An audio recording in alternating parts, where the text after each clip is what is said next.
আমি আদিত্য ভাইকে বিয়ে করব না বাবা। ওনাকে স্বামী হিসেবে মেনে নেওয়া আমার পক্ষে সম্ভব নয়। তুমি ওনাদের নিষেধ করে দাও। উপরোক্ত কথাটি চিরকুটে লিখে মেধা বাসা থেকে বেরিয়ে গেছে। একরাশ অভিমান নিয়ে সারাদিন পেরিয়ে গেল, সে বাসায় ফিরেনি। মেধার বাবা অফিস থেকে ফিরে চিরকুটটা ড্রেসিং টেবিলের উপরে পেলেন, আর চিরকুট পড়তেই চিন্তিত হয়ে মেয়েকে অনবরত কল করতে থাকলেন। না, এই মেয়ে ফোনও সুইচ অফ করে রেখেছে। না জানি কোথায় গেছে, কে জানে। এসব ভেবে উনি আর না দাঁড়িয়ে বেরিয়ে গেলেন মেধার মামা বাড়ির উদ্দেশ্যে। ওনার ধারণা মেধা সেখানেই গেছে, কারণ মন ভার হলে সে ছুটে চলে যায় মায়ের কাছে। ঘন্টার পর ঘন্টা বসে গল্প করে সময় কাটায় মায়ের শিওরে বসে। আজও হয়তো সেখানেই গিয়েছে, তাই করেছে। বোধহয় কত শত নালিশও দায়ের করেছে উনার বিরুদ্ধে। এসব ভেবে মলিন মুখে হাসলেন রেজাউল হক। তখন কিছু একটা ভেবে উনি কল করলেন মেধার বড় মামার কাছে। মনটা মানছে না দেখেই নিশ্চিন্ত হতে মূলত কলটা করলেন। দুইবারের বেলায় মেধার বড় মামা রহমান খান কলটা রিসিভ করলেন। কিছু জিজ্ঞাসা করার আগে উনি বললেন, এসেছে। এতে রাতে তোমার আসার প্রয়োজন নেই। খেয়েছে কিছু? তা জেনে কি করবা? মেয়েটা বেশি খাচ্ছে বলেই তো বিয়ে দেওয়ার তোড় শুরু করেছো। যাই হোক, রাতে বিয়েতে আসার প্রয়োজন নেই। কাল আদিত্যে গিয়ে দিয়ে আসবে। আদিত্য আপনাদের বাসায়? ছিল, তবে কাজ সেরে সকালেই চলে গেছে। ও আচ্ছা। তারপর রহমান কল কেটে দিলেন। রেজাউল হক ফোনের দিকে তাকিয়ে হাসলেন। মেধার মা অর্থাৎ ওনার সহধর্মণী মারা গেছেন 17.5 বছর হতে চলল। মেধাকে জন্ম দিতে গিয়েই উনি মারা গেছেন। তখন রেজাউল হক ছিলেন একজন বেকার পুরুষ। বাসা থেকে পালিয়ে সকলের অমতে বিয়ে করেছিলেন ওনারা। ওনাদের বিয়ের 2 মাস যেতে না যেতেই মেধার মা মিনা কনসিভ করে ফেলেন। প্রথম 3 মাস কষ্ট করেন খুব। মেয়ের অবস্থা দেখে মেধার নানির মেনে নেয় উনাদের। নিজের অফিসে কাজ দেয় রেজাউল হককে। ধীরে ধীরে উনিও বিশ্বাস অর্জন করে নিজের জায়গা তৈরি করে নেন। সেই সঙ্গে বেকারত্ব থেকে মুক্তিও পান। ততদিনেই মিনার 8 মাস রানিং। দেখতে দেখতে সময় ঘনিয়ে আসে, ভয়ও বাড়তে থাকে। তারপর হঠাৎ একদিন পেন উঠাতে ওনাকে হসপিটালে নিয়ে যান, কিন্তু অতিরিক্ত রক্তক্ষরণের জন্য এক পর্যায়ে মীরাও হাল ছেড়ে দেয় আর শেষ নিঃশ্বাস ত্যাগ করেন সদ্য নবজাত মেয়ের মুখটা দেখার পরপরই। তখন মেধার বড় মামা রহমান খান ছোট বোনের কবর দেন শিউলি গাছের তলে। রেজাউল খানও মত বিরোধ করেনি। এভাবে দিন গেল, মাস গেল, কষ্ট করে মেধাকে নিজের হাতে বড় করলেন তিনি।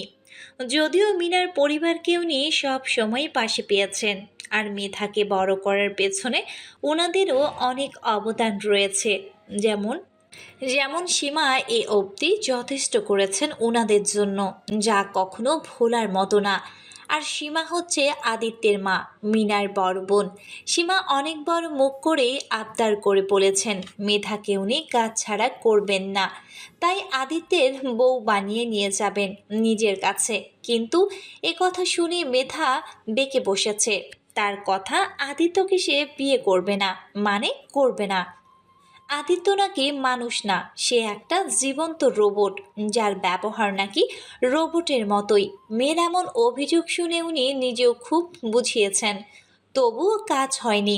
তার একটাই কথা, তাকে বিয়ে করবই না। তারপর সকালে চিরকুট লিখে চলে এসেছে মামা বাড়িতে। যদিও উনি চান না মেধার এখন বিয়ে দিতে। মেয়েটা সদ্য এসএসসি পাশ করে কলেজে উঠেছে। এর চেনা জানা গণ্ডি বিস্তৃত করার এটাই মোক্ষম সময়। কিন্তু কিছু করার নেই, সে বড় হয়েছে, অনেকের নজরও পড়েছে। তাছাড়া ওর জন্য প্রায় সময় অফিসের কাজ বাসাতে সারতে হয়। রাতে দেরি হয়ে গেলে সীমা নয়তো অন্য কাউকে এসে থাকতে হয়। এত বড় বাসায় তাকে তো আর একা রাখা যায় না। আর এখন ওনার নিজের অফিসও রয়েছে। মেহনত করে টাকা পয়সা আয় করেছেন। এত কষ্টের পর নিজের অফিসে গাফিলতি করলে চলে? এজন্যই উনি সীমা প্রস্তাব নিয়েও খুব ভাবছেন। উনি অবগত সীমার কাছে মেধা খুব ভালো থাকবে, আদরে থাকবে। আর আদিত্য ছেলে হিসেবে বেশ ভালো, যদিও ওর ব্যবহার ভীষণ রুক্ষ, তারপরেও মনের দিকে দিয়ে ওর ধারের কাছে কেউ ঘেঁষতে পারবে না। আর ওকে জামাতা হিসেবে গ্রহণ করতে ওনার আপত্তি নেই। রহমান খানের কথা অমান্য করে রেজাউল হক মেয়ের কাছে চলে আসলেন। তারপর গাড়ি পার্ক করে সোজা হাঁটা ধরলেন মেধার জন্য বরাদ্দকৃত রুমের দিকে। মেধা তখন রুম থেকে বের হচ্ছিল, হাতে বড়ই, মুখেও আছে গুঁড়ো মরিচ আর লবণ মিশিয়ে খাচ্ছে সে। হঠাৎ বাবার মুখোমুখি হতে মুখের হাসিটা মিইয়ে গেল তার। মনেও পড়ে গেল মামুর কথা, মনেও পড়ে গেল মামুনি বলা কথাগুলো। কর্ণকুহরে প্রতিধ্বনিত হতে লাগলো অপ্রিয় মানুষটাকে চিরসঙ্গী বানানোর তিক্ত প্রস্তাব, যাকে সে সহ্য করতেই পারে না। পছন্দ তো দূর, আজ সকালেই যেমন দেখা হয়েছিল আদিত্যের সঙ্গে তার, কিন্তু আদিত্য ভালো মন্দ জিজ্ঞাসা না করে তাকে বলল, কলেজে নাকি এখানে কি? এই কথা শুনে জবাব দেওয়ার ইচ্ছে না থাকা সত্ত্বেও মেধা চট করে বলে ফেলল, তাতে আপনার কি? আমার ইচ্ছে হয়েছে তাই এসেছি। তোমার মধ্যে বড্ড আদবের অভাব। আপনি আমাকে বেয়াদব বললেন? তো তারপর তাকে আর কিছু বলতে না দিয়ে ফোনে কথা বলতে বলতে চলে গেল আদিত্য। এছাড়া যখনই দেখা হবে একটা করে খোঁচা মারবেই মারবে, আর এই লোককে বিয়ে করবে সে কখনোই না। এসব ভেবে মেধার মুখে রাগে অভিমানে বেশ থমথম হয়ে উঠল। হঠাৎ বাবাকে জড়িয়ে ধরে ঠোঁট ফুলিয়ে ঝরঝর করে কেঁদে ফেলল। মেয়ের কাণ্ড দেখে রেজাউল মৃদু হাসলেন, মেয়ের কপালে চুমু এঁকে দিয়ে স্নেহের সাথে। তখন রহমান সাহেব হন্তদন্ত হয়ে বেরিয়ে আসলেন। ওনাকে এইভাবে আসতে দেখে মেধা চোখ মুছে জিজ্ঞাসা করলো, কি হয়েছে মামা? তোমাকে এত চিন্তিত দেখাচ্ছে কেন? সীমা নাকি অসুস্থ হয়ে পড়েছে। আমি সেখানে যাচ্ছি না মা, তুমি যাবে? অবশ্যই চলো। তারপর ওনারা গেলেন আদিত্যের বাসায়। বাসায় তখন থমথমে অবস্থা বিরাজ করছে। ড্রয়িং রুমে আদিত্যের বাবা চিন্তিত মুখে বসে আছেন, চারিদিকে জিনিসপত্র এলোমেলো করে রাখা। তখন ওনার থেকে জানা গেল আদিত্যের ছোট ভাই আমার বাসায় অশান্তি শুরু করেছে। রোজ রোজ তার মোটা অঙ্কের টাকা চায়, না দিলে শুরু করে ভাঙচুর। সে আজও খুব ঝামেলা করে বাসা থেকে বেরিয়ে গেছে, কারণ আদিত্য আসার সময় হয়ে গেছে। আদিত্য এখন জানে না এসব, জানলে কি হবে কে জানে। আর ছেলের এরকম জঘন্য ব্যবহারে সীমার প্রেশার হাই হয়ে গেছে। উনি নিজেও খেয়াল করে মাথার পানি ঢালতে গিয়ে ওয়াশরুমে পড়ে মাথায় চোট পেয়েছে, 4টা সেলাই পড়েছে, তবে এখনও প্রেশার কমেনি, বরং বেড়েছে। পরে ঘুমের ইঞ্জেকশন দিয়ে ঘুম পাড়িয়ে রাখা হয়েছে।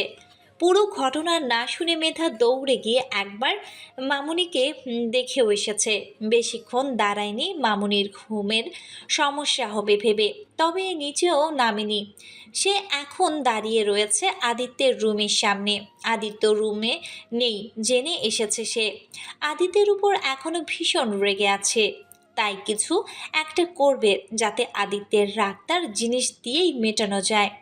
এসব ভেবে মেধা 4টা টি শার্ট পিঠ বরাবর মার্কার কলম দিয়ে লিখল। আমি বলদ? তখন পেছন থেকে কেউ ওর হাতটা টেনে স্বর্ণের একটা রিং খুলে নিল। মেধা হতভম্ব হয়ে তাকিয়ে দেখে স্বয়ং আদিত্য দাঁড়িয়ে আছে।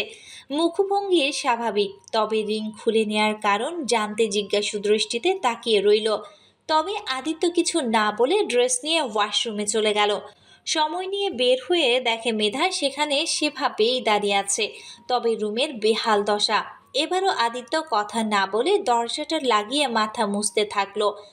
ভাবখানা এমন যেন সে ছাড়া রুমে আর কেউ নেই। তখন মেধা বিরক্ত হয়ে বলল, আমার রিং ফেরত দেন, বাসায় যাব।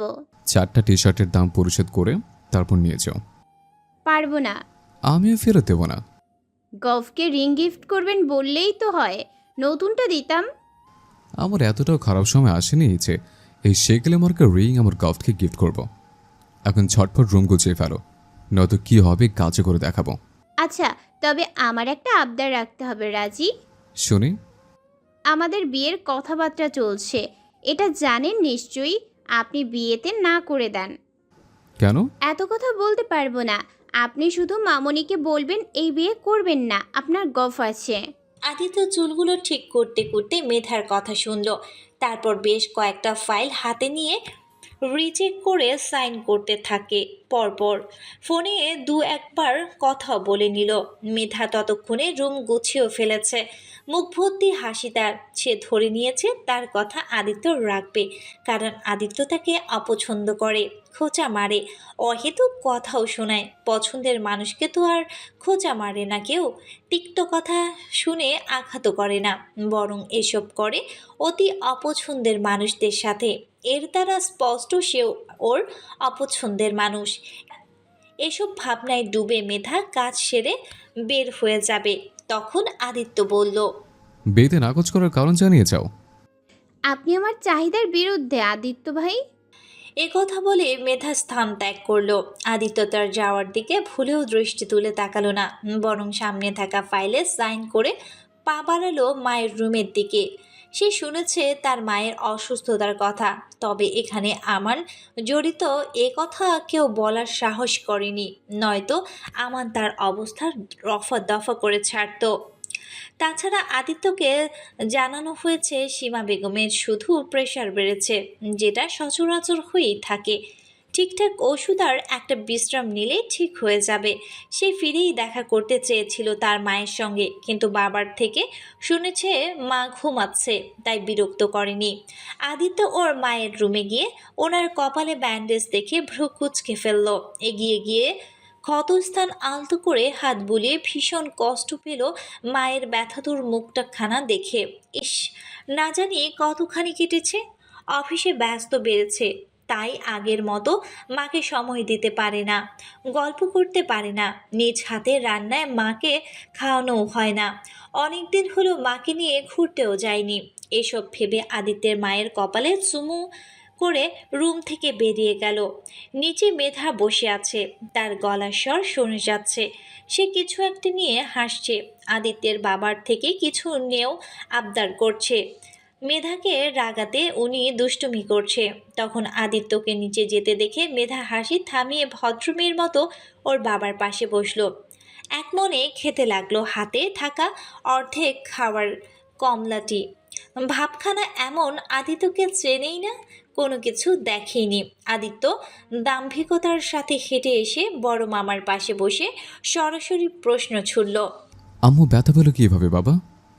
ছেলের কথা শুনে আদিত্যের বাবা সামিউল সাহেব দ্বিধাতে পড়ে গেলেন, কারণ উনি অবগত আদিত্যকে সত্যিটা বলা মানে ওদের দুই ভাইয়ের বিরোধ বাড়ানো। এমনিতেই আদিত্য আমাদের সঙ্গে কথা বলে না। আমান বলতে গেলে আদিত্য নিখুঁতভাবে এড়িয়ে যায়, যদিও এর কারণটা স্বয়ং আমান জানে না। আদিত্যের জবাবের আশায় তাকিয়ে আছে বাবার দিকে। তখন তার বাবা আমানের কথা এড়িয়ে গিয়ে প্রেশার বেড়ে ওয়াশরুমে পড়ে যাওয়ার কথাটা জানালেন। সব শুনে আদিত্য ঘড়িতে দৃষ্টি বুলিয়ে মেধার বাবাকে বললেন, আঙ্কেল, আজকে রাতটা এখানে থেকে যান। এ কথা শুনে মেধা চট করে উঠে তার বাবার হাত ধরে টেনে উঠাতে লাগলো। বারবার বলতে লাগলো কালকে তার কলেজে যেতেই হবে, নয়তো সর্বনাশ হয়ে যাবে। মেয়ের চালাকি বুঝে রেজাউল হকও জানালেন আগামীকাল উনার মিটিং আছে। তাছাড়া আজকে রাতে দুটো ফাইল রেডি করে রাখতে হবে। আজ থাকবে না, আগামী কোনো একদিন এসে থাকবে। ওনাদের কথা শুনে বড় মামা একসঙ্গে যাওয়ার জন্য উঠতে গেলে আদিত্য উনাকে আর একটু থেমে যেতে বলল। একটু পর নিজে গিয়ে না হয় রেখে আসবে। আদিত্য কিছু বলবে বুঝতে পেরে বড় মামা থেমে গেলেন, আর মেধা তার বাবার হাত ধরে বাইরে চলে গেল। আদিত্যকে আজকাল সহ্য হয় না তার। আগে যতটুকু গ্রাহ্য করত বিয়ের প্রস্তাব শুনে, আর সহ্য হচ্ছে না। এর বিশেষ কারণও আছে। এই রোবট মানব তাকে কিছুক্ষণ আগে একটা মেসেজ করেছে। নিজেকে যতটা সুন্দরী ভাবো তা কিন্তু নয়। আর আদিত্য তোমাকে বিয়ে করার জন্য মরে যাচ্ছে না। এমন ধরার মেসেজ দেখে মেধার রাগ সপ্তম আসমানে। সে তবুও রাগ সামলে হাসি মুখে নিজেকে ধরে রেখেছে। নয়তো মন তো চাচ্ছিল আদিত্যের চুল টেনে ছিঁড়ে টাক করে দিতে, নয়তো খামচি দিয়ে দৌড়ে পালিয়ে আসতে। দম্ভ যেন তার সারে না। এই রোবট মানবের জীবনে কখনো প্রেমময় আসবে না। তাছাড়া তার মন আছে নাকি? থাকলেও কারো মন এতটা পাষাণ হয় না। তাছাড়া সে না জানলে তাছাড়া সে না জানে ভালোবাসতে, আর না পারে কারো ভালোবাসার গ্রহণ করতে। জানে না, পারে শুধু অফিসের ফাইল দেখতে আর যার তার উপরে তদারকি করতে। তবে আজ অথবা কাল তার জমানো রাগ তুলবেই তুলবে। গাড়িতে বসে জানালার বাইরে তাকিয়ে এসব কিছুই ভাবছিল মেধা। তখন গলা খাকারি শুনে মেধা দৃষ্টি সরিয়ে বাবার দিকে তাকালো। ওর বাবা মেয়ের দিকে দৃষ্টি আকর্ষণ করতে পেরে বললেন, 3 দিন বাদে আদিত্যর জন্মদিন। ছেলেটাকে জিজ্ঞাসা করেছিলাম সে কি নিবে আমার থেকে। সে বলেছে আমার সবচেয়ে প্রিয় জিনিসটা নেবে। ওহ, দিয়ে দাও। সত্যি মা? হুম। আমার প্রিয় জিনিস তো তুমি মা। কথা শুনে মেধা তার বাবার দিকে বিস্ময় নিয়ে তাকিয়ে রইল।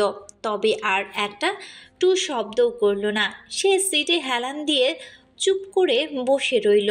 নেত্রজরা বন্ধ করে স্মরণ করল সেদিনের ঘটনা। যদিও সেই ঘটনা প্রায় 2 বছর পেরিয়ে গেছে, তারপরেও সে ভুলতে পারে না। আদিত্যকে দেখলেই তার মনে পড়ে যায় সেই কথা। একটা মেয়ে আদিত্যকে খুব পছন্দ করত, ভালোবাসতো, কিন্তু আদিত্য তাকে অপমান করে ফিরিয়ে দিয়েছে। মেয়েটা দৌড়ে যেতে গিয়ে অ্যাক্সিডেন্ট করে এক পা হারায়। তখনই পরে 1 বছর পর একজন হৃদয়বান ব্যক্তি তাকে বিয়ে করে, সুন্দর একটা জীবন দান করে তাকে। সেই মেয়েটির বর তাকে ভালোবাসায় মরিয়ে দেয়। সে কতটা সুখী তাকে দেখলেই বোঝা যায়। তার মধ্যে একটা খুঁত থাকলেও তার সঙ্গী ভালোবাসা একদম নিখুঁত, নিঃস্বার্থ। আর এই ঘটনার সাক্ষী সে নিজে। সেই থেকে তার মনে হয় আদিত্য ভাই জীবন্ত রোবট, ভালোবাসা তার জন্য নয়। পরের দিন সকালে মেধা কলেজের উদ্দেশ্যে বেরিয়েছে, কিন্তু মাঝপথে হঠাৎই মনে হলো মামুনির খোঁজ নেওয়া হয়নি। মামুনির খোঁজ নেয়নি সে। এটা অন্যায়, কারণ সীমা তার আরেকজন মা, যিনি নিঃস্বার্থভাবেই তাকে প্রচণ্ড ভালোবাসে। ছেলের রাগ মায়ের উপর দেখানো ঠিক হচ্ছে না, বরং তাকে মামুনির সঙ্গে সরাসরি কথা বলা উচিত। জানিয়ে দেওয়া উচিত আদিত্য ভাই হিসেবে থাকুক, বর হিসেবে সে বড্ড বেমানান। এসব ভেবে ফোন বের করতে যাবে, তখনই একটা গাড়ি তার সামনে এসে দাঁড়ায়। সে ভয়ে 2 পা পিছিয়ে গেলেন। আচমকা এমন হওয়াতে ভীষণভাবে চমকে ওঠে। তাছাড়া এত জায়গা থাকতে ওকে মারতে আসছে নাকি এই গাড়িটার ড্রাইভার? তখন মেধা রেগে কিছু বলতে গিয়ে দেখে ড্রাইভিং সিটে আদিত্য বসে আছে, পূর্বের মতোই অবিচল তার মুখশ্রী, গম্ভীর চিরচেনা সেই দৃষ্টি। তবে এ সময় আদিত্যকে দেখে অবাক হলেও সে প্রকাশ না করে তেড়ে গেল গাড়ির দিকে। জানালার গ্লাসে টোকা দিয়ে রেখে চেঁচিয়ে বলল, আপনার সমস্যা কি বলবেন আমায়? উঠে এসো। কেন? পাল্টা প্রশ্ন না করে যা বলছি করো। আমি মরে গেলেও আপনার সঙ্গে যাব না, না, না। বেশি কথা বলবে না মেধা, জলদি এসো বলছে। পারবো না, আপনি যেখানে যাচ্ছিলেন যান। আদিত্য কথা না বাড়িয়ে নেমে মেধাকে টেনে গাড়িতে বসিয়ে দরজা লক করে দিল। মেধা চেঁচিয়ে লাভের লাভ কিছুই হলো না। তারপর আদিত্য ড্রাইভিং সিটে বসে চলল বাসার পথে। সীমা বেগম আদেশ করেছেন মেধাকে নিয়ে যাওয়ার।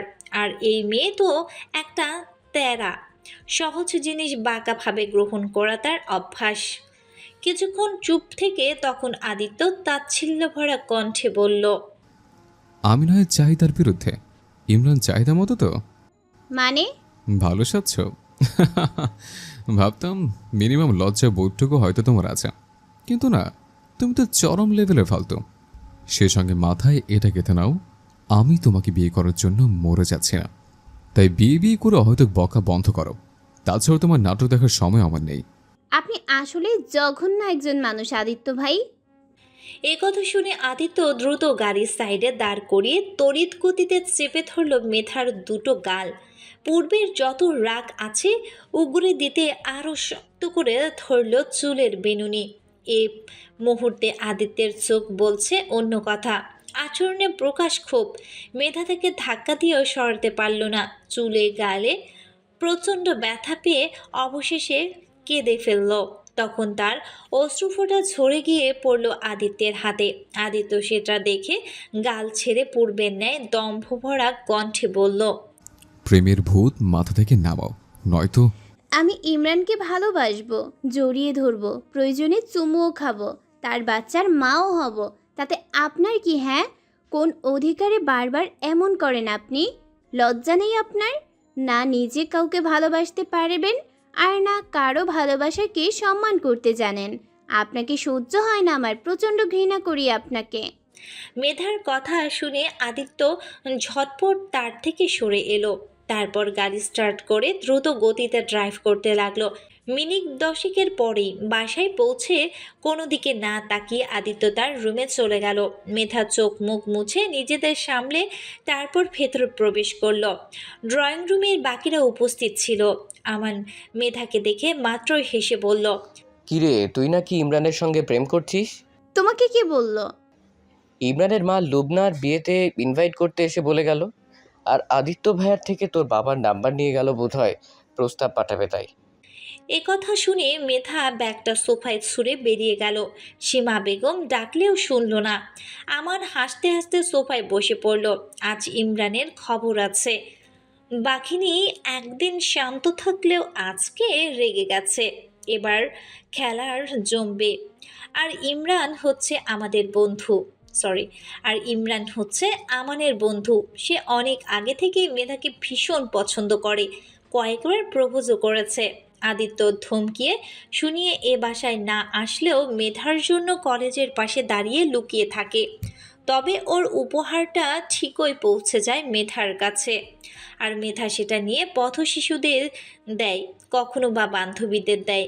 একবার আদিত্য এসব শুনে মেধাকে বলেছিল ইমরানকে মামা ডাকতে।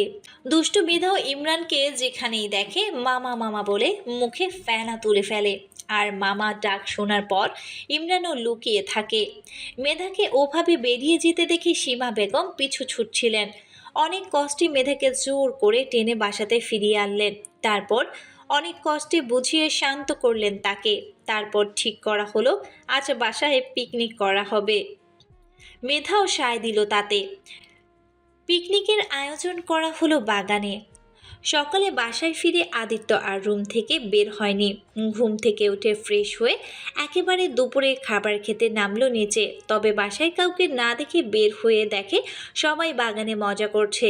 মেধা আমানকে মেরে খিলখিল করে হাসছে। এসব দেখে বিরক্ত হয়ে সে সেদিকেই এগিয়ে গিয়ে বলল, খেতে দাও আম্মু। ওকে দেখে মেধা ঘুরে বসলো। সে শশা কাটছে, মাঝে মাঝে 2-1 পিস মুখেও চালান করছে। রান্নাও প্রায় শেষের দিকে। আদিত্যের মা ছেলেকে বাগানে ঘাসের উপর বিছানো মাদুরে বসতে বললেন। আদিত্য তাকে ডাইনিংয়ে খেতে দিতে বলে সোজা বাসায় ঢুকে গেল। তা দেখে মেধা মুখ ভেঙচি কাটে কাজে মন দিল।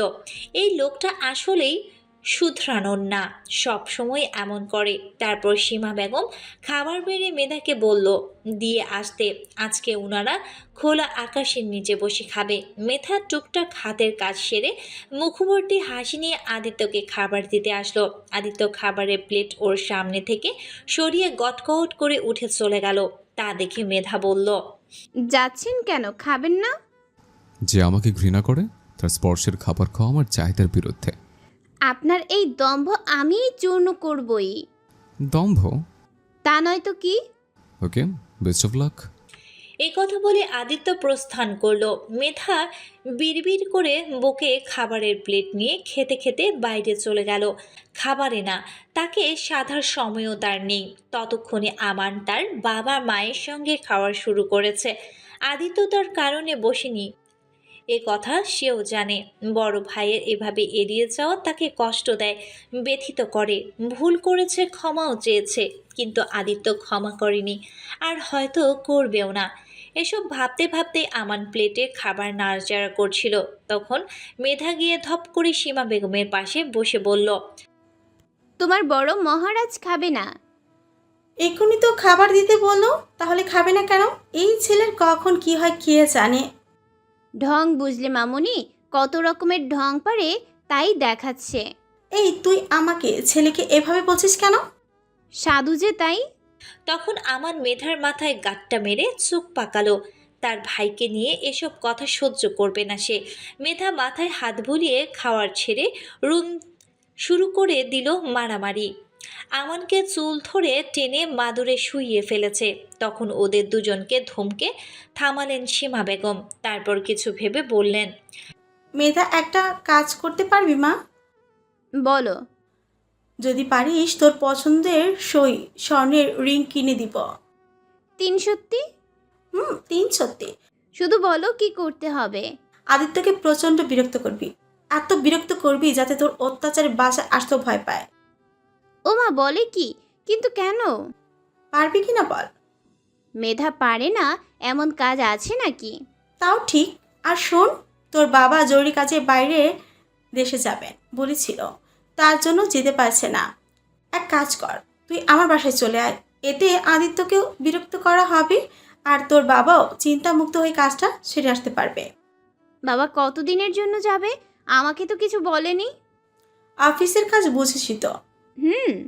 থাকবি তো আমার কাছে, নাকি বাবার লেজ ধরবি? না, থাকব।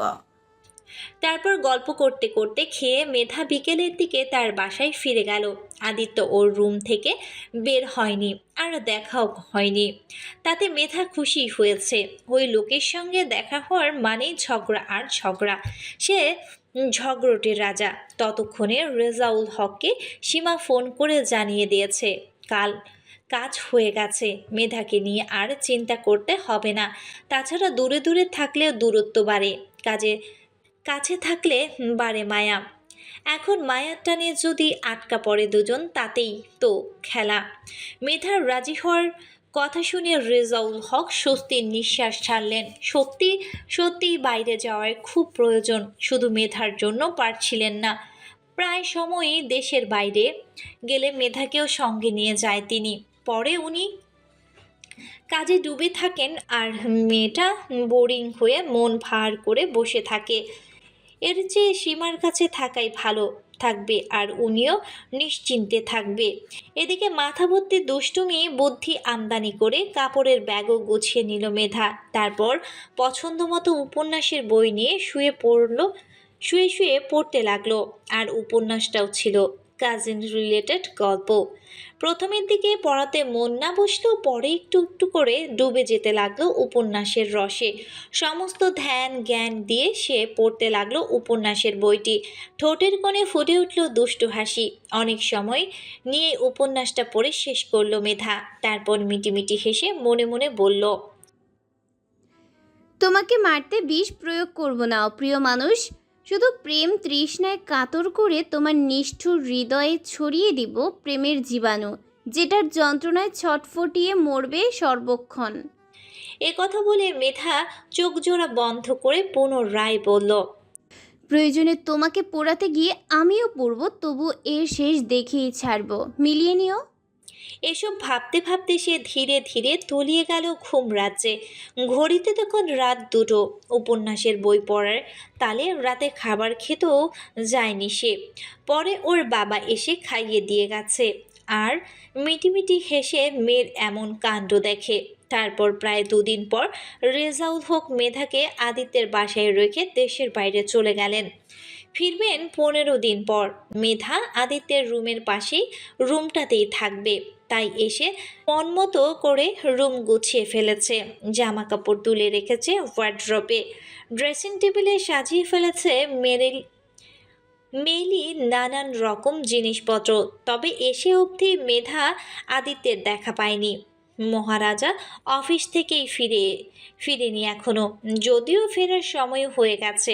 সে আইসক্রিম খেতে খেতে ঘড়ির দৃষ্টি বুলিয়ে কল দিল আদিত্যকে। তবে 3বার বেলাও আদিত্য কল রিসিভ করলো না। সে ব্যস্ত হিসাব মেলাতে। প্রায় 1 ঘন্টা পরে সে হাতের কাজ সেরে ফোন হাতে নিয়ে দেখে মেধা কল করেছে, যেটা ছিল ওর জন্য অপ্রত্যাশিত শক। মেধা এই অবধি কখনো তাকে আঁক বাড়িয়ে কল করেনি, তবে আজ কেন কিছু হলো ভেবে সে কল ব্যাক করলো। ঠিক 10 বারের বেলাতে মেধা কল রিসিভ করলো, হ্যালো হ্যালো করছে। সে আদিত্যকে দিয়েছিল 9 বার কল, তাই নয়ে নয়ে কাটাকাটি করে 10 বারের বেলায় কল রিসিভ করেছে। আর এতক্ষণে বসে বসে দেখছেন আর ঠোঁট চেপে হেসেছে। আদিত্য ফোনটা কানে ধরে চুপ করে আছে। সেদিকে পর মেধার সঙ্গে কথা বলেনি সে, আজও আগ বাড়িয়ে কিছু বলবে না, তাই মেধা আহ্লাদ ভরা কণ্ঠে বলল, আদিত্য ভাইয়া ফিরতে কি আরো লেট হবে তোমার? আদিত্যের ভ্রু কুঁচকে গেল। এই মেয়ে আপনি থেকে সরাসরি তুমি সম্বোধন করছে, আশ্চর্য। নিশ্চয়ই মাথায় কিছু ঘোরপাক খাচ্ছে এর, নয়তো অসময়ে কল দেওয়ার কথা নয়। এছাড়া মিষ্টি মধুর কথাও যুক্ত করেছে, তাও বলছে ওরই সঙ্গে, যেটা প্রায় সচরাচর ঘটছে না। বিয়ের প্রস্তাব দেওয়ার পর থেকেই তো নয়। তার মানে ওর ধারণাই ঠিক। এসব ভেবে আদিত্য চেয়ারে হেলান দিয়ে বসে পূর্বের ন্যায় গুরুগম্ভীর স্বরে বলল, কেন? আসার সময় আমার জন্য 4টা আইসক্রিম এনো। আমি তোমাদের বাসাতেই আছি, আর তোমার জন্য কিছু বানিয়ে রাখবো, খাবে? না ধন্যবাদ। শরীর ঠিক আছে তো তোমার? তা দুপুরে খেয়েছিলে তো? যা বলার ঝেড়ে কাশো, হয়তো কাহিনী করো না। এভাবে বলছো কেন আদিত্য ভাই? তোমার খোঁজ নেওয়া আমার দায়িত্ব, তাও যে সে দায়িত্ব নয়, গুরু দায়িত্ব। এক থাপ্পড়ে সব দাঁত ফেলে দেব। আসছে গুরু দায়িত্ব দেখাতে, ফাজল কোথাকার। এ কথা বলে আদিত্য কল কেটে দিল। তারও বুঝতে বাকি নেই মেধা তাকে রাগিয়ে মজা নিচ্ছে। ওদিকে মেধা হাসতে হাসতে মেঝেতে বসে পড়েছে। পাশে বসে সীমা বেগমও মৃদুস্বরে হাসছেন। এর 1.5 ঘন্টা পরে আদিত্য বাসায় ফিরল, হাতে শপিং ব্যাগ। সেটা সেন্টার টেবিলে রেখে সিঁড়ি বেয়ে উপরে উঠতে গেলে আদিত্যের মা বলল, ব্যাগে কি আদিত্য? আইসক্রিম। তুই তো আমার জন্য আইসক্রিম আনিস না, তবে আজ আনলি যে? তোমার ঠান্ডার সমস্যা, তাই আগে আনতাম না, আজও আনিনি। আমার জন্য না হলে কার জন্য এনেছিস? মেধাও তো নেই, তবে নেই মানে? আঙ্কেল না আসা অবধি না ওর এখানে থাকার কথা। কিছুক্ষণ আগে বায়না ধরলো এখানে কি ভালো লাগছে না, মামার বাসায় যাবে, তাই আমান গিয়ে রেখে আসলো। তুমি যেতে দিলে কেন? সে কারোর কথা শুনে আদিত্য আর কথা না বাড়িয়ে ঘুরে হাঁটা ধরল, মুখে বিরক্তির ছাপ স্পষ্ট। আইসক্রিম আনতে বলে সে চলে গেল, মানে হয় এসবের। তারপর আদিত্য রুমে গিয়ে শার্ট খুলে ঘুরতে ঘুরতে কেউ একজন শরবত ভর্তি গ্লাস এগিয়ে দিল তার দিকে। সামনে দণ্ডায়মান মানুষটার স্নিগ্ধ মুখে মিষ্টি হাসি, ডাগর ডাগর নেতে তাকিয়ে আছে তার দিকে। ফোলা ফোলা ফর্সা গাল জোড়ায় লাজুকতার ছাপ, অথচ লাজুকতার কারণেই ঘটেনি। তখন আদিত্য গ্লাস নিয়ে স্বাভাবিক শরবতটুকু খেয়ে গ্লাসটা পাশেই রেখে দিল। মুখে একটা কথাও বলল না। মেধা তখনও সেভাবেই দাঁড়িয়ে আছে, তা দেখে আদিত্য পরনের শার্টটা খুলে ফেলল। তখন মেধা চট করে বলে ফেলল, আমি কি আপনার বউ লাগি যে নির্লজ্জের মতো আমার সামনে শার্ট খুলে ফেললেন? ওর কথা শুনে আদিত্য তোয়ালে নিয়ে পিছু না ফিরে বলল, হয়ে যাও, হতে তো আর বারণ করিনি। জীবনেও না। পৃথিবীতে ছেলে হিসেবে যদি একমাত্র আপনিই থাকেন, তবু আমি আপনাকে বিয়ে করব না। পৃথিবীতে কোটি কোটি মেয়ে থাকতেও বিয়ে যদি করতে হয়, তবে তোমাকেই করব, পারলে ঠেকাও। এ কথা বলে আদিত্য ওয়াশরুমে চলে গেল। আর মেধার রাগে দুঃখে গজগজ করতে করতে আদিত্যের সব জামা কাপড় এলোমেলো করে বেরিয়ে গেল। আর আদিত্য শাওয়ারের নিচে ঠোঁট কামড়ে দাঁড়িয়ে আছে, বোধহয় ঠোঁটের কোণে দুষ্টু হাসি উকিও দিচ্ছে। তখন তার হুমায়ুন আহমেদের একটা কথা স্মরণ হলো, মেয়েরা গোছানো মানুষ পছন্দ করে না, পছন্দ করে অগোছালো মানুষ। তাই এবার সে অগোছালো মানুষই হবে, যাকে নব্যরূপে গুছিয়ে নেওয়ার দায়িত্ব নিতে হবে মেধার, সেটা হোক তার ইচ্ছা বা অনিচ্ছায়। আদিত্যকে ফ্রেশ হয়ে এসে দেখে রুমে যাচ্ছে তাই অবস্থা। সে হতাশার শ্বাস ফেলে রুমের চারিদিকে দৃষ্টি বুলিয়ে নিল। না, এমনি কিচ্ছু ঠিকঠাক রাখেনি। তার রাগটা যেন রুমের জিনিসপত্রের উপরে উগরে দিয়েছে। মেঝেতে জামা কাপড় ফেলা, বিছানার চাদর ময়লা, ঝুড়িতে ঢুকিয়ে রাখা, বালিশ দুটো বেলকুনিতে, মেঝেতে চিরুনি সহ পারফিউমের বোতলগুলো খাটের তলায়, সেন্টার টেবিলের এক কর্নার স্যান্ডেল রাখা, পানি ভর্তি গ্লাসে কলম ডুবিয়ে রাখা। মোট কথা কোনো কিছুই ঠিক নেই। আদিত্যের রাগ সে এভাবে তুলছে বুঝতেও বাকি নেই। রুমের অবস্থা দেখে আদিত্য মাথা মুছে রুম গুছিয়ে নিল। তার মতে পাগলের সঙ্গে বকার চেয়ে নিজের কাজটা নিজেই করা উত্তম। তাছাড়া মেধাকে এখন কিছু বলা মানে বাসাসুদ্ধ সবাইকে জানানো, ফলস্বরূপ কাজের কাজ কিছুই হবে না, উল্টে তাকে মায়ের বকাবকি শুনতে হবে। এসব ভাবতে ভাবতে আদিত্য রুমে গুছিয়ে নিচে গেল। ড্রয়িং রুমে আমান আর মেধা আইসক্রিম খাওয়া নিয়ে বাজি ধরেছে। আদিত্য একবার তাদের তাকিয়ে খেতে বসলো। তার বাবাও বসেছে নিজের বরাদ্দকৃত চেয়ারে, হাতে সংবাদপত্র। সারাদিন খুব ব্যস্ততায় সংবাদপত্র নজর বুলাতে পারেনি তিনি, তাই এ সময়ে রাতের খাবার খেয়ে সংবাদপত্র পড়েন। আর অফিস থেকে ফিরতে অনেক দেরি হয়ে গেছে, তাই খাবার বাড়তে বাড়তে সংবাদপত্রের দৃষ্টি বুলিয়ে নিচ্ছিলেন। তখন আদিত্যকে খেয়াল করে বলল, অফিসে ঝামেলা হয়েছে শুনলাম, কিছু ভাবলে শিয়াব চৌধুরীর প্রস্তাবের ব্যাপারে? ওনার প্রস্তাব নিয়ে কিছু ভাবেন নেই, আমি ডিল ক্যান্সেল করে দিয়েছি। ওনার মেয়ে মিমি সত্যিই রূপে গুণে মাশাল্লাহ, সময় তো আছেই, আরেকবার না হয় ভাবো। হোক সে রূপে গুণে স্বয়ংসম্পূর্ণ, তবুও এত ভাবার ফুরসত আমার নেই। রেজাউলের কি অবস্থা? ফোন দিয়েছিল তোমাকে? মেধা আশেপাশে আছে, এই ব্যাপারে কথা না বলি বাবা। সে যদি জানে আঙ্কেল চিকিৎসার জন্য বাইরে গেছে, তখন খুব ঝামেলা করবে, তাকে সামলানো মুশকিল হয়ে যেতে পারে। আর আমি ফোন দিয়েছিলাম, সব ঠিকঠাক আছে। কতদিন তার থেকে সত্যিটা লুকিয়ে রাখবে? একদিন না একদিন সে সব জানবেই, তখন? পরের কথা পরে বাবা। এসব নিয়ে কথা বলতে বলতে সীমা বেগম তরকারি নিয়ে আসলেন। বকে বকে মেধা আর আমানকেও খেতে বসতে তাড়া দিলেন। ওরা দুজনে আইসক্রিমের বাটি ফ্রিজে রেখে খেতে আসলো। পাশাপাশি চেয়ারে বসে ফিসফিস করে কিসব বলে যাচ্ছে দুজন। আদিত্য নিজের খাওয়ায় মগ্ন। তখন মেধা চট করে উঠে দাঁড়িয়ে আদিত্যের প্লেটে খাবার তুলে নিতে নিতে বলল, আদিত্য ভাই, আপনার মুখটা এত শুকনো লাগছে কেন? খাওয়া দাওয়া ঠিকমতো করছেন না, এটা ঠিক হচ্ছে না। দেখি দেখি, আমি খাবার দিচ্ছি, সবটা কিন্তু খেতেই হবে বলে দিচ্ছি। আজ কোনো বারণই শুনবো না আমি। কথা বলে মেধা ঝটপট আদিত্যের প্লেটে খাবার তুলে দিতে থাকলো। আদিত্য তখনও ভ্রু কুঁচকে তার দিকে তাকিয়ে আছে। একসাথে এত খাবার খায় না আদিত্য, আর রাতে তো নয়ই। মেধার কাছে বাকিদের চোখ চড়ক গাছ, কিন্তু মেধার ঠোঁটের কোণে দুষ্টু মাখা মিষ্টি হাসি, সেটা কারো নজর না পড়লেও আদিত্য ঠিকই ধরে ফেলেছে। তখন আদিত্য খুব সুন্দর করে বলল, ধন্যবাদ আমার প্রতি এত খেয়াল রাখার জন্য, তবে আরেকটু উপকার করলে খুবই উপকৃত হতাম আমি। তখন মেধা আদিত্যের কথা শুনে গদগদ হয়ে বলল, সমস্যা নেই ভাই, কি করতে হবে বলুন, আমি করে দিচ্ছি। খাওয়ার আগে গ্যাস্ট্রিকের ওষুধ খাওয়া দরকার আমার, কিন্তু ভুলে গেছে। এখন আমার মনে পড়ছে, জরুরি মেল পাঠানো বাকি। তুমি এক কাজ করো, খাবারটা আমার রুমে দিয়ে এসো। খাবার নষ্ট করার ধান্দা? তোমার চোখের সামনেই সব খাবার ফিনিশ করবো আমি। আচ্ছা। একথা বলে আদিত্য উপরে চলে গেল। বাকিরা এখনো চোখ বড় বড় করে তাকিয়ে আছে।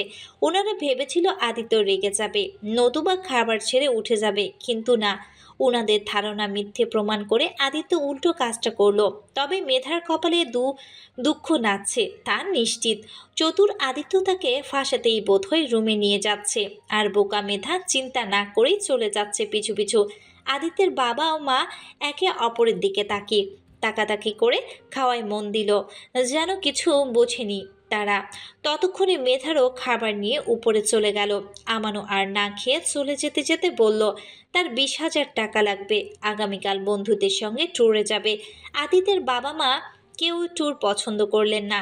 এখন কিছু বললেই আমার চেঁচামেচি শুরু করবে। আদিত্য বাসায় আছে, এই ভুল করা যাবে না। তারপর ওনারা নিশ্চুপ থেকেই খেয়ে রুমে চলে গেল।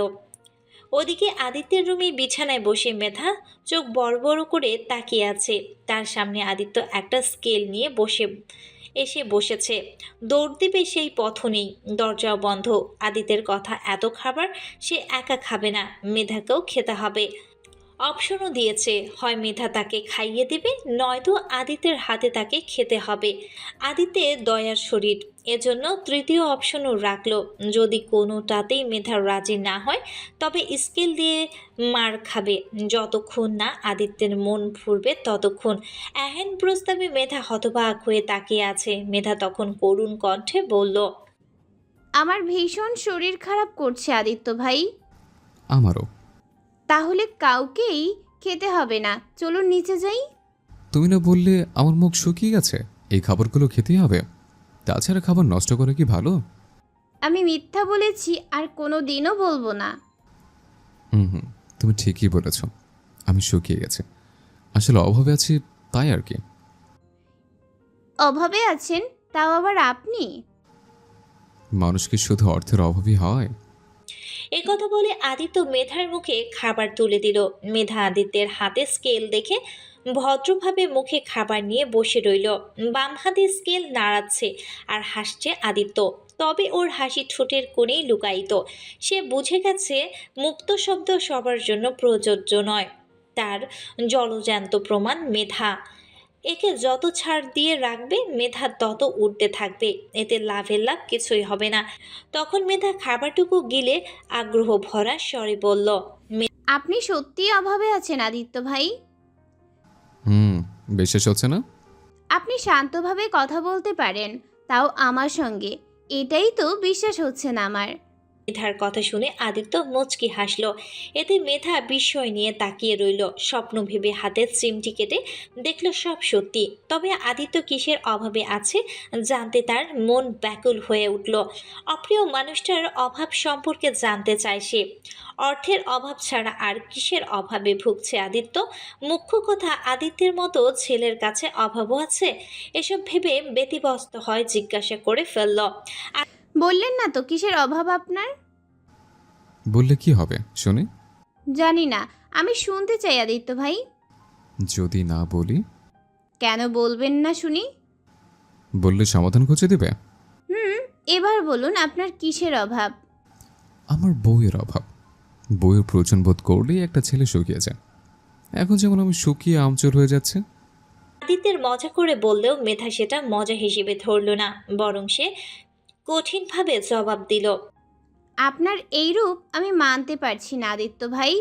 আপনি কিছুতেই আদিত্য ভাই হতেই পারেন না। আমি যেই আদিত্যকে চিনি তার মুখে এমন ধরনের কথা মানায় না। সে ভালোবাসতে জানে না আর না পারে কারো ভালোবাসাকে সম্মান করতে। আর ভালোবাসা ছাড়া একটা মেয়ে বউ হতে চায় না, কখনো না, কোনো দিনও না। আপনি শুকিয়ে শুটকি মাছ হয়ে গেলেও আপনার এই অভাবটা পূরণ করা হবে না। আপনি আগে ভালোবাসতে শিখুন, ভালোবাসার মর্ম বুঝুন, তারপর না হয় বউয়ের প্রত্যাশা করবেন। সত্যি বলতে মনে হয় আপনার দ্বারা এসব কখনো সম্ভব হবে। তার চেয়ে যেমন আছেন তেমনই থাকেন, ভালোবাসতে গিয়ে ভালোবাসাকে আর অসম্মান করিয়েন না। ভালোবাসা শেখাবে আমায়? দায়িত্বটা না হয় তুমি নাও। প্রশ্নেই আসে না। কেন? আমার ভালোবাসা অপাত্রে দান করার ইচ্ছে আমার নেই। এ কথা বলে উঠতে গেলে আদিত্য তার হাত ধরে ফেলল। সজোরে একটানে তার দিকে ঘুরিয়ে চোখে চোখ রেখে অদ্ভুত স্বরে বলল, আজ এই মুহূর্ত থেকে শুধুমাত্র তোমার কাছে আমি এক অন্য আদিত্য, যে আদিত্যের আগমন তোমার জন্য। তবে হ্যাঁ, কথা দিচ্ছি, যতক্ষণ আর নিচে এসে স্বীকার করবে তুমি ভুল, আমার প্রতি করো তোমার ধারণাও ভুল, ততক্ষণ অবধি না আমি তোমাকে চিনব, জানবো। স্মরণে রাখা তো দূর। মেয়ে, তুমি অনেক বলে ফেলেছ, এখন এই রুম থেকে বের হও, নতুন ধাক্কা দিয়ে বের করতে বাধ্য হব। অসভ্যের মতো ব্যবহার করছেন কেন আদিত্য ভাই? আর আমি তো মরে যাচ্ছি না আপনার রুমে থাকার জন্য। এই কথা শেষ করতে না করতে আদিত্য মেধার গালে থাপ্পড় বসিয়ে দিল। রাগে তার মুখটা থমথম করছে। এই মেয়েটা যখন কথা বলে কথাটা লাগান টানে না, উচিত অনুচিত ধার ধারে না। এতদিন ছোট ভেবে কিছু না বললেও এখন সহ্য করা যাচ্ছে না। সদ্য কলেজের গণ্ডিতে পা দিয়েছে সে, অথচ এমনভাবে কথা বলে যেন ভালোবাসা নিয়ে পিএইচডি ডিগ্রি কমপ্লিট করে ফেলেছে। গতদিন ভেবেছিল মেধার সঙ্গে সুসম্পর্ক গড়ে তুলবে, সময় দিবে, কিন্তু না, এই মেয়ে সমস্ত ধারণা বদলে দিয়েছে। সে পুনরায় প্রমাণ করেছে সে সোজা চলার পথিক নয়। তাকে যত সোজাভাবে বোঝাতে যাবে ততই উল্টা বুঝে সমস্যা সৃষ্টি করবে। আদিত্য নিজেও বুঝে গেছে এভাবে কাজ হবে না। মেধা তখনও গালে হাত দিয়ে অবাক দৃষ্টিতে তাকিয়ে আছে। গালটা জ্বলে যাচ্ছে বোধহয়, শরীরের সর্বশক্তি দিয়ে মেরেছে। তাছাড়া এতদিন কারণে অকারণে তর্ক করলে আদিত্য ধমক দিয়েছে, অথচ আজ তাকে ছলছল নয়নে তাকিয়ে থাকতে দেখে আদিত্যের রাগ বেড়ে গেল। সে আরেকটা মারতে এগিয়ে গেলে মেধা দুপা পিছিয়ে গেল, অতঃপর ঠোঁট ঝুলিয়ে কাঁদতে কাঁদতে প্রস্থান করলো। মেধা যাওয়ার পরপরই আদিত্য প্লেট রেখে বিছানায় শুয়ে পড়ল। তার মেজাজ ভীষণ খারাপ। অন্যরা কাজিনদের সঙ্গে কত মজা করে, ঘুরতে যায়, কত কি আবদারও করে, অথচ এই মেয়ে। এসব ভেবে আদিত্যর চোখের উপর একটা হাত রেখে ভাবতে লাগলো 2 বছর আগের কথা, যে ঘটনার সূত্রপাত ধরে তার আর মেধার সম্পর্কে তিক্ত হয়েছে। মৌসুমী নামে একটা মেয়ে তাকে প্রচণ্ড ভালোবাসতো। অনেকবার তাকে ভালোবাসার কথা নিজে এসেই বলেছে, কিন্তু যতবার প্রণয়ের দাবি নিয়ে এসেছে আদিত্য ততবারই ফিরিয়ে দিয়েছে। যদিও ফিরিয়ে দেওয়ার মুখ্য কারণ আছে, আর কারণ হচ্ছে মৌসুমী হিন্দু ধর্মের। তাছাড়া আদিত্যের চাচা শারাফাত একই ভুল করে নিজের প্রাণ হারিয়েছে। শারাফাত যাকে ভালোবাসতো তার বাসা থেকে বলা হয়েছিল সে নিজে গিয়ে প্রস্তাব দিলে মেয়েটির বাসা থেকে সবাই তাদের মেনে নেবে। শারাফাত সরল মনে সেখানে গিয়েছিল, তবে প্রাণ নিয়ে আর ফিরেনি। সেই মেয়েটিকেও দেখা তো দূরের, তার আর সন্তানও পাওয়া যায়নি। সেই একই ভুল জেনে শুনে কিভাবে করতো সে? যদিও মৌসুমী মুসলিম ধর্ম গ্রহণে প্রস্তাবও দিয়েছিলেন। এক কথায় সে আদিত্যের জন্য সব করতে রাজি ছিল, কিন্তু আদিত্য তাকে মেনে নিতে পারেনি। আর মানলেও তাকে পরিণতি সুখকর হতো না, হয়েও না। শেষবার যখন মৌসুমী তার সঙ্গে দেখা করতে এসেছিল সেদিন তার পায়ে ধরে কেঁদেছিল, বারবার বলেছিল তাকে গ্রহণ করতে, কিন্তু সে বরাবরই ওর মন সায় না দিলে কিচ্ছু করে না। সেদিনও করেনি। নীরবতা দেখে মৌসুমী উত্তরটা বুঝে নিয়েছিল। তারপর সেখান থেকে ফিরের পথে অসতর্কতায় অ্যাক্সিডেন্টে পা হারায় মৌসুমী। সেই অবস্থায় দিন কাটাতে থাকে তার। মৌসুমীর মাসিক ছেলে ওকে খুব ভালোবাসতো, তবে কখনো সে বলার সাহস করতে পারেনি। আর মৌসুমীর এই অবস্থা তার ভালোবাসা হারিয়েও যায়নি। পরে ছেলেটা নিজেই বাসায় জানান, আর দু পরিবারের সবাই মিলে তাদের বিয়ের ব্যবস্থা করে। আর মৌসুমীর বিয়ে দিয়ে আদিত্য বিনা দাওয়াতে সেখানে গিয়েছিল, দেখা করে কথাও বলে এসেছিল। সিঁদুর পরানোর আগ মুহূর্তে সেখানে আদিত্যকে দেখে মৌসুমী ঠোঁটে ফুটেছিল মিষ্টি হাসি, মুখশ্রী জুড়ে ফুটে উঠেছিল চাপা খুশি। যখন দেখল তার ধারণা ভুল, তখন মৌসুমী নিশ্চুপ হয়ে তার দিকে তাকিয়েছিল, আর তার সেই চাহনিতে ছিল অসংখ্য অভিযোগ, অভিমান। মৌসুমীর এমন চাহনি দেখে আদিত্য মুচকি হেসে বলেছিল, যা হয় ভালোর জন্যই হয়, জীবনকে আরেকবার সুযোগ দাও। স্বাগতকে ভালো রেখো আর নিজেও ভালো থাকো। আসলেই যা হয় তা ভালোর জন্যই হয় আদিত্য। পঙ্গু হয়ে আমার ভালোটা ঠিক কোথায় হলো বলো তো আমায়? মন প্রাণ দিয়ে ভালোবেসে হারানোর ব্যথায় প্রতিনিয়ত ছটফট করছি, এতেও ভালো আছে। তোমাকে দেখে আমার হৃদয়ের ক্ষতটা দ্বিগুণ হয়ে গেছে। আমার বেঁচে থাকাটাও ব্যর্থ মনে হচ্ছে, ভীষণ কষ্ট হচ্ছে আমার, বুঝছো তুমি? এখানে ভালো খুঁজে পাচ্ছ আদিত্য? অন্যের বোঝা হয়ে হুইল চেয়ারে বাকি জীবনটা পার করতে হবে, তবুও বলবে যা হচ্ছে ভালো হচ্ছে। সেই ভালোটা আমি কেন দেখছি না? কেনই বা সেই ভালোতে আমি সন্তুষ্ট হতে পারছি না? এর জবাব আমি নই, সময় দিবে। তুমি সত্যিই খুব পাষাণ আদিত্য, তোমার মন বলে কিছু নেই। মন আছে, তবে নিজের আয়ত্ত নেই। মানে ভালোবাসো কাউকে? প্রচণ্ড, তবে সে বোঝে না আমাকে, চায়ও না। যে তোমাকে চিরসখা করা সুযোগ পেয়েও অবহেলা করছে, তার মতো বোকা বোধ হয় এর পৃথিবীতে নেই। অথচ সে বোকা পাখিটাকে আমি ভীষণ ভালোবাসি। যাকে ভালোবাসি তার মুখে অন্যকে ভালোবাসার কথা শোনাও যে এত কষ্ট, আজ বুঝলাম। এখানে এসেছি এটুকু জানাতে যে তোমাকে কষ্ট দিয়েছে সে নিজেও ভালো নেই। তোমার মতোই পড়ছে প্রণয় অনলে, তার হৃদয়খানাও কারো না কারোর জন্য ক্ষত বিক্ষত, তার ভেতরে রক্তাক্ত কারো কথার তীরে। এসব ভেবেই না হয় সান্ত্বনা দিও নিজেকে। একথা বলে আদিত্য চলে এসেছিল আর মৌসুমী লাজ লজ্জা ভুলে হাউমাউ করে চিৎকার করে ওর নাম ধরে কেটেছিল। আর ওকে এভাবে কাঁদতে দেখে স্বাগত মনে মনে বলেছিল। তারপর প্রায় 1 বছর পর মৌসুমীর সঙ্গে দেখা হয়েছিল ওর। লাল পেরে শাড়ি, সিঁথি ভর্তি সিঁদুর আর শাখা পলা পরিহিত মৌসুমীকে অন্যরকম লাগছিল দেখতে।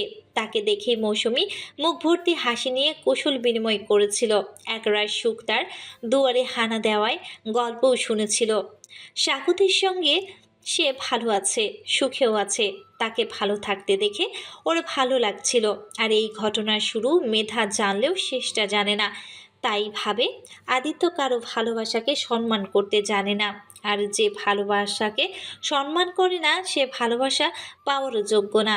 এসব ভাবতে ভাবতেই আদিত্যের চোখ জোড়া ঘুমে বুঝে এলো। সে একরাশ মন নিয়েই তলিয়ে গেল ঘুম রাজ্যে। পরের দিন সকালে মেধা খুব সকালে ঘুম থেকে উঠল। রাতে কথা স্মরণ হতেই পুনরায় মন খারাপ হয়ে গেল ওর। প্রচণ্ড কান্না করার ফলে চোখের পাতা ভারী হয়ে আছে। সে উঠে 1 কাপ চা করে বাইরে এলো। তখন তার দৃষ্টি গেল বাগানে ফুটে থাকা গোলাপের দিকে। কি সুন্দর লাগছে ফুলগুলো। সে মন খারাপের হেতু ভুলে এগিয়ে গেল ফুলগুলো ছুঁয়ে দেখতে। আলতো স্পর্শে ছুঁয়ে দেখলেও তারপর কি মনে করে প্রতিটা গাছের গোড়ায় পানি দিতে লাগলো। তার জানা মতে এই গাছগুলো আমানের আনা, হার লাগিয়েছে বোধহয় সেই। ওই নিষ্ঠুর মানবের পক্ষে ফুল গাছ লাগানো সম্ভব না। ফুল হচ্ছে পবিত্র জিনিস, যত্নে আগলে রেখে ভালোবাসার জিনিস। আর যার হৃদয়ে ভালোবাসার ছিটে ফোটা নেই সে আর কিভাবে কি। এসব ভাবতে ভাবতে মেধা সব গাছে পানি দিয়ে ভেতরে চলে গেল। আদিত্যের মা উঠে রান্নাঘরে রান্না করছে। মেধা সময় নিয়ে বাবার সঙ্গে কথা বলে কল কাটতেই ফোনটা হঠাৎ হাত থেকে পড়ে গেল। সে ফোন তুলে ঘুরতেই সজোরে এক ধাক্কা খেলো আদিত্যের সঙ্গে। আদিত্য তখন মাকে চেঁচিয়ে বলল, আম্মু, এই আপু তার কতদিন থাকবে? আঙ্কেল সঙ্গে নিয়ে গেলেও পারতেন। শুধু শুধু আমাদের প্যারা দিতে অকারণে এখানে রেখে গেছে। ছেলের একথা শুনে আদিত্যের মা অবাক হয়ে মেধার দিকে তাকালো। মেধা নত মস্তকে মেঝের দিকেই তাকিয়ে আছে। অপমানে তার গাল বেয়ে গড়িয়ে যাচ্ছে অজস্র নোনা জল। তখন উনি আদিত্যকে কিছু বলার আগেই আদিত্য বলল, থাকছে ভালো কথা, ফ্রিতে থাকা খাওয়ার বদলে তোমার কাছে হাত লাগালেও তো পারে। আদিত্য, মেয়েটাকে এভাবে বকছিস কেন? ওর বাবা এসব শুনলে কি ভাববে? যাই চয় ভাবুক, তাতে আমার কিচ্ছু যায় আসে না। তুমি বলে দাও, এখানে থাকতে হলে কাজ করে খেতে হবে, নতুবা ফিরে যাক তার বাসায়। আদিত্যের কথাগুলো মেধা সত্যি সত্যি তার ব্যাকপ্যাক নিয়ে বেরিয়ে এলো। আদিত্য দেখেও না দেখার ভান করে ফোন স্ক্রল করছে। তাছাড়া আজ শুক্রবার, কোথাও যাওয়ার প্ল্যান তার নেই। মেধাকে ব্যাগ নিয়ে দাঁড়িয়ে থাকতে দেখে পুনরায় আদিত্য বলল, লজ্জা থাকলে এই বাসার মুখ হবে না। তোমাকে দেখলে আমার ঘৃণা হচ্ছে, যাও বের হও। আদিত্যের তিক্ত কথা শুনে মেধা ফুপিয়ে কাঁদতে লাগলো। সে কখনো কারো কাছে এত অপমানিত হয়নি। কেউ তার সঙ্গে এভাবে কথাও বলেনি। অথচ গতকাল রাত থেকে আদিত্য তার সঙ্গে যা ইচ্ছে তাই ব্যবহার করছে। একটা বারো ভাবছে না কষ্ট পাচ্ছে কিনা। তাছাড়া খারাপ কি এমন বলেছে? সে যা করেছে তাই তো বলেছে। সে করতে পারলে তার বলতে বাধা কিসের? মৌসুমীর কথা এবং বর্তমানের অবস্থা না জানলে আলাদা কথা, কিন্তু জেনে বুঝে কিভাবে চুপ থাকবে? মৌসুমী রূপে গুণে কোনো কিছুতেই কম ছিল না, বরং নজর কাড়া সুন্দর ছিল। তাহলে তাকে কেন মেনে নিল না আদিত্য? এমন তো না সে কখনোই বিয়ে করবে না, বাচ্চা ফোটাবে না, সবই করবে, তবে আজ অথবা কাল। এছাড়া মৌসুমীর ঘটনা না জানতো সেটাও হতো, ভিন্ন কথা। কিন্তু জেনে বুঝে চোখে দেখাকে কিভাবে ভুল ভাববে? মেধাকে কাঁদতে দেখে আদিত্যের মেজাজ আরও চড়া হলো। সে প্রচণ্ড বিরক্ত হয়ে তাকিয়ে রইল মেধার দিকে। একদিনের তিক্ত আচরণে ওর বেহাল দশা। তাহলে এতদিন যে ওর সনে এমন করে এসেছে তার বেলা সে কোথাও একটা পড়েছিল চোখের পানি মেয়েদের মোক্ষম অস্ত্র। এটা দিয়ে তারা তাদের প্রেমিক পুরুষদের কাবু করতে ওস্তাদ।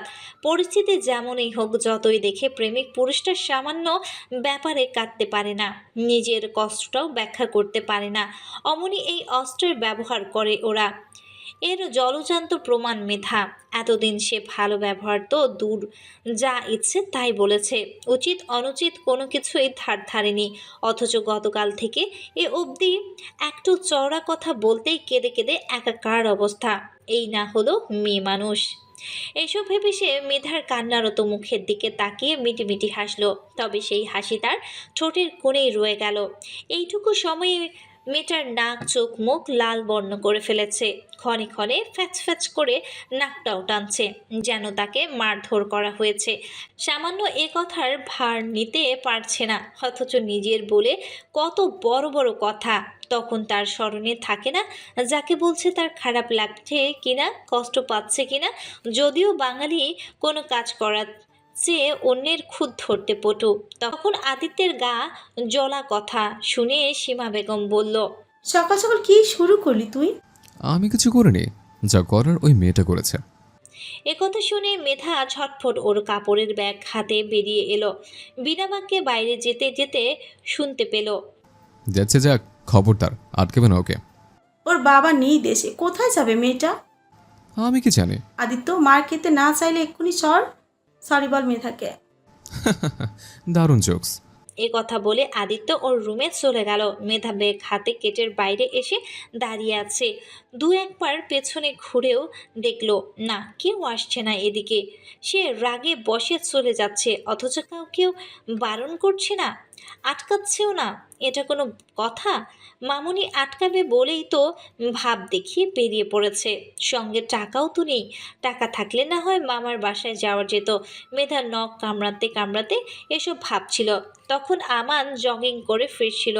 ওকে এখানে দাঁড়িয়ে থাকতে দেখে জিজ্ঞেস করলো, কি হয়েছে? মেধা পুনরায় কেঁদে কেটে আদিত্যের কথাগুলো বলল। এসব শুনে আমান জোর করে তাকে বাসায় ধরে নিয়ে গেল, আর এমন ভাব করলো যেন সে এই বাসায় আসতেই চায় না, শুধু আমান তাকে জোর করে এনেছে।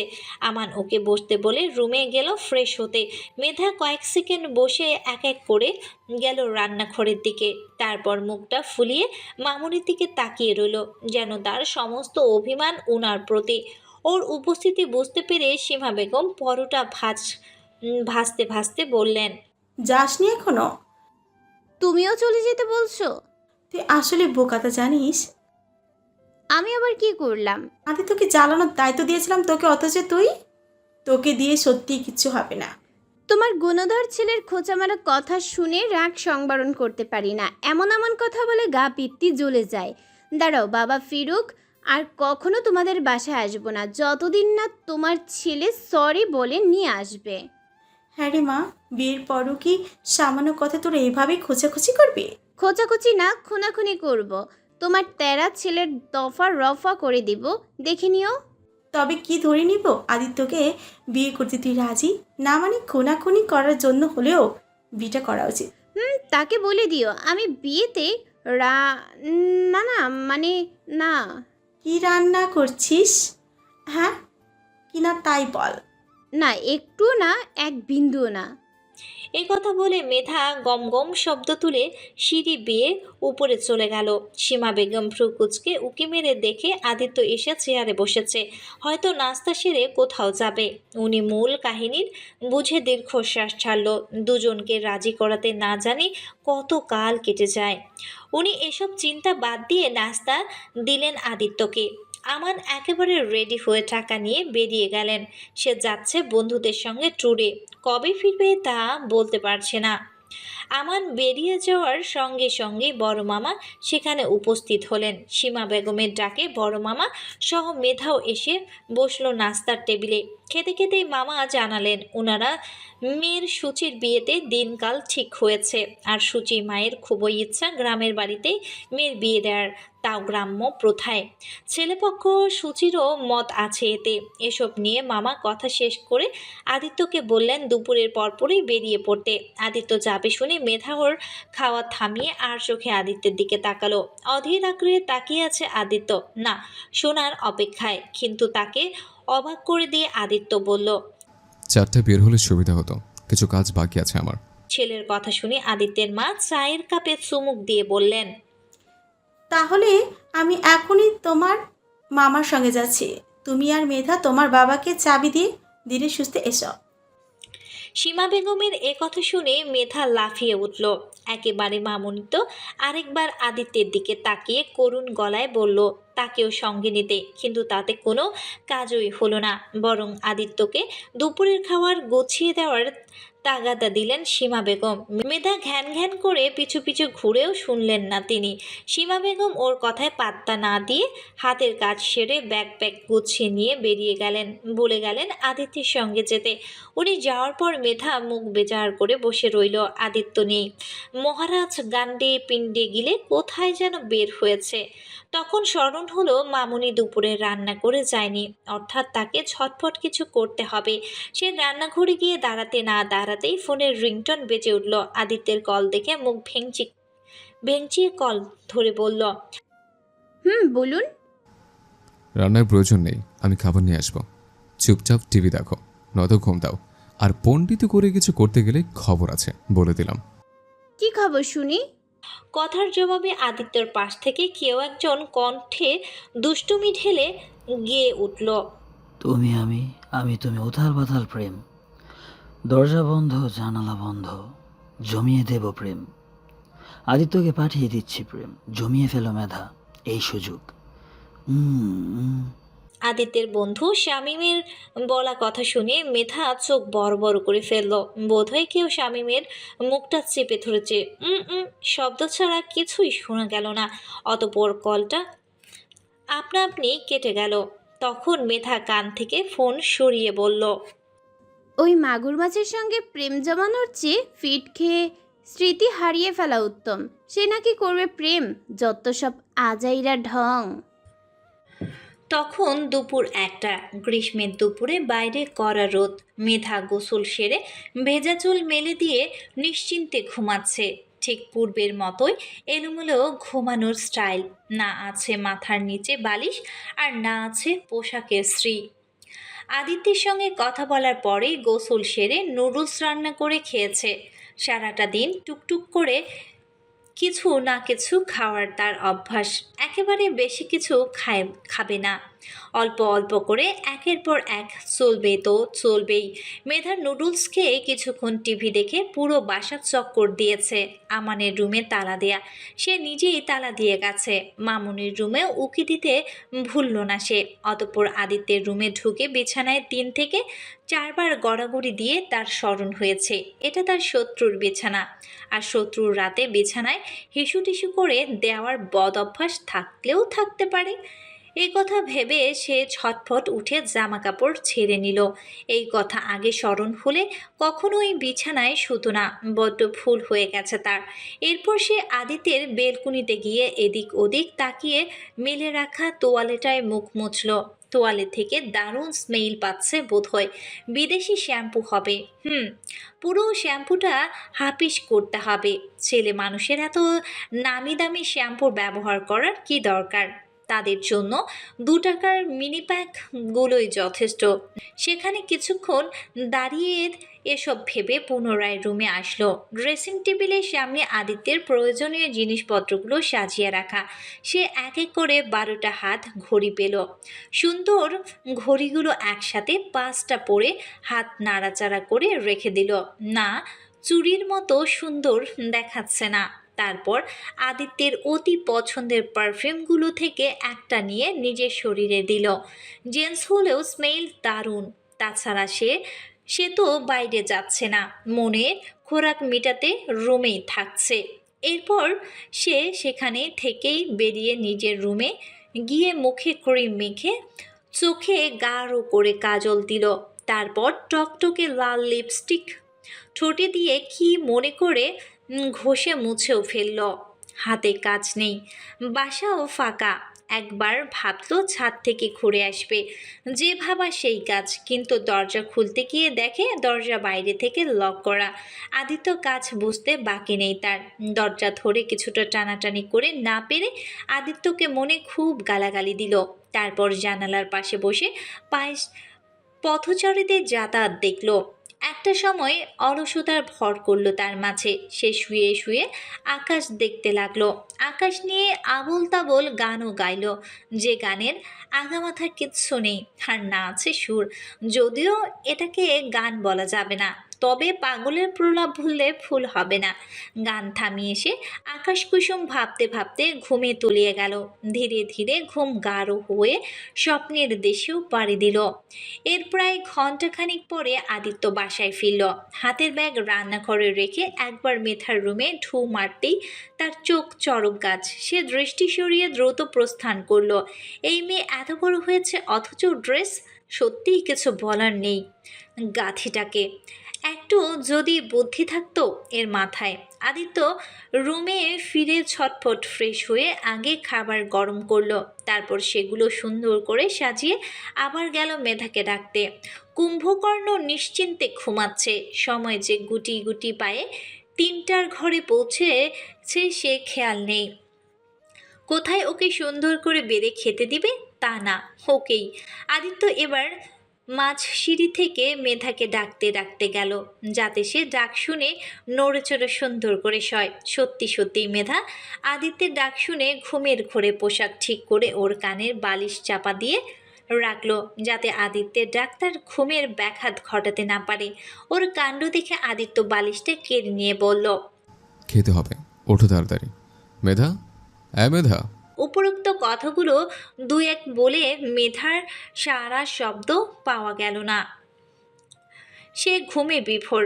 আদিত্য বেশ কয়েকবার ডাকলে এবার প্রচণ্ড বিরক্ত হয়ে উত্তর দিল, বাল খাবে। একথা বলে সে পুনরায় ঘুমের দেশে তলিয়ে গেল। আদিত্য টেনে বসেও কাজ হলো না। এক পর্যায়ে মেধা বসে থাকতে থাকতেই বিছানায় কাত হয়ে পড়ে গেল। আর সেই অবস্থাতেই আবার ঘুম। অর্থাৎ পৃথিবী উল্টে যাক, তার কাছে ঘুম আগে। ঘুম থেকে উঠেই না হয় দেখবে পৃথিবী কোন দিকে উল্টালো। আদিত্য বিরক্ত হয়ে কিছুক্ষণ ওর দিকে তাকিয়ে থেকে সেও পাশে শুয়ে পড়ল। এ কাজটা কেন করলো সে জানে না, তবে মন বলল তাকে তাই করেছে। কেন জানি এই মুহূর্তে ঠিক ভুলের বিচার করতে ইচ্ছে হলো না তার। ইচ্ছে হলো পাশের চঞ্চল মেয়েটাকে দু চোখ ভরে দেখার, আলতো করে স্পর্শ করার, অবাধ্য মনের সঙ্গে যুদ্ধ করে দুরু দুরু বুকে তার অলক্ষেই ওষ্ঠ ছুঁয়ে দেখার। এইটুকু বাদে তার নিষিদ্ধ কোনো চাওয়া নেই। তবে মাঝে মাঝে ভীষণ ইচ্ছে করে মেয়েটাকে হৃদয় চিরে দেখিয়ে চিৎকার করে বলতে, দেখ পাগলি, দেখ ঠিক কতটা ভালোবাসি তোকে।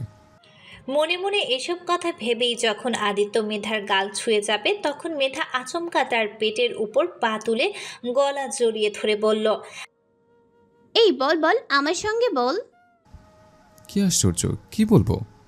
যেটা বললাম কিছুক্ষণ আগে সেটা বল। সেটা মানে কোনটা? আচ্ছা, আমার সঙ্গে সঙ্গে বলবি, ওকে? হুম। আমরা দুই ভাই বাদাম বেচে খাই, বাদাম ভর্তি পোকা, তুই একটা বোকা। আদিত্য হতবুদ্ধি হয়ে চোখ বড় বড় করে তাকিয়ে রইল। কি বলে এই মেয়ে? মাথা কি পুরোটা গেছে ওর?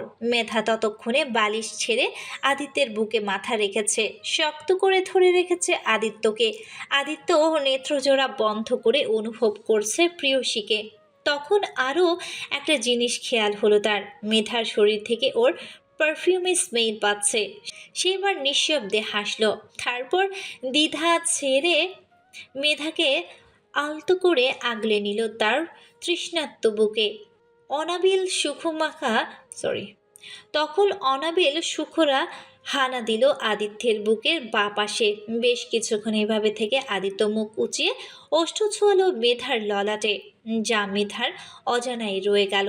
এক পর্যায়ে আদিত্য কিছু ভেবে আস্তে করে মেধাকে সরিয়ে দিয়ে উঠে পড়ল। এই মেয়ে উঠে গেলে কেলেঙ্কারি ঘটে যাবে। এমনিতেই অহেতুক অভিযোগের তীর ছুঁড়ে তার দিকে। এখন এমন অবস্থা দেখলে ধর্ষকের অপবাদ দিতে একটুও কৃপণতা করবে না। এসব ভেবে সে আরও একবার ঘড়িতে চোখ বুলিয়ে নিল। 4টা বাজে 20 মিনিট বাকি। সে আর না দাঁড়িয়ে নিচে গিয়ে খেয়ে রুমে গেল রেডি হতে। তখন বিকাল 6:30। সূর্য ডুবে ঘন আধারে ডুবে যাচ্ছে চারিপাশ। মুক্ত পাখিগুলো ফিরে এসেছে আপন নীড়ে।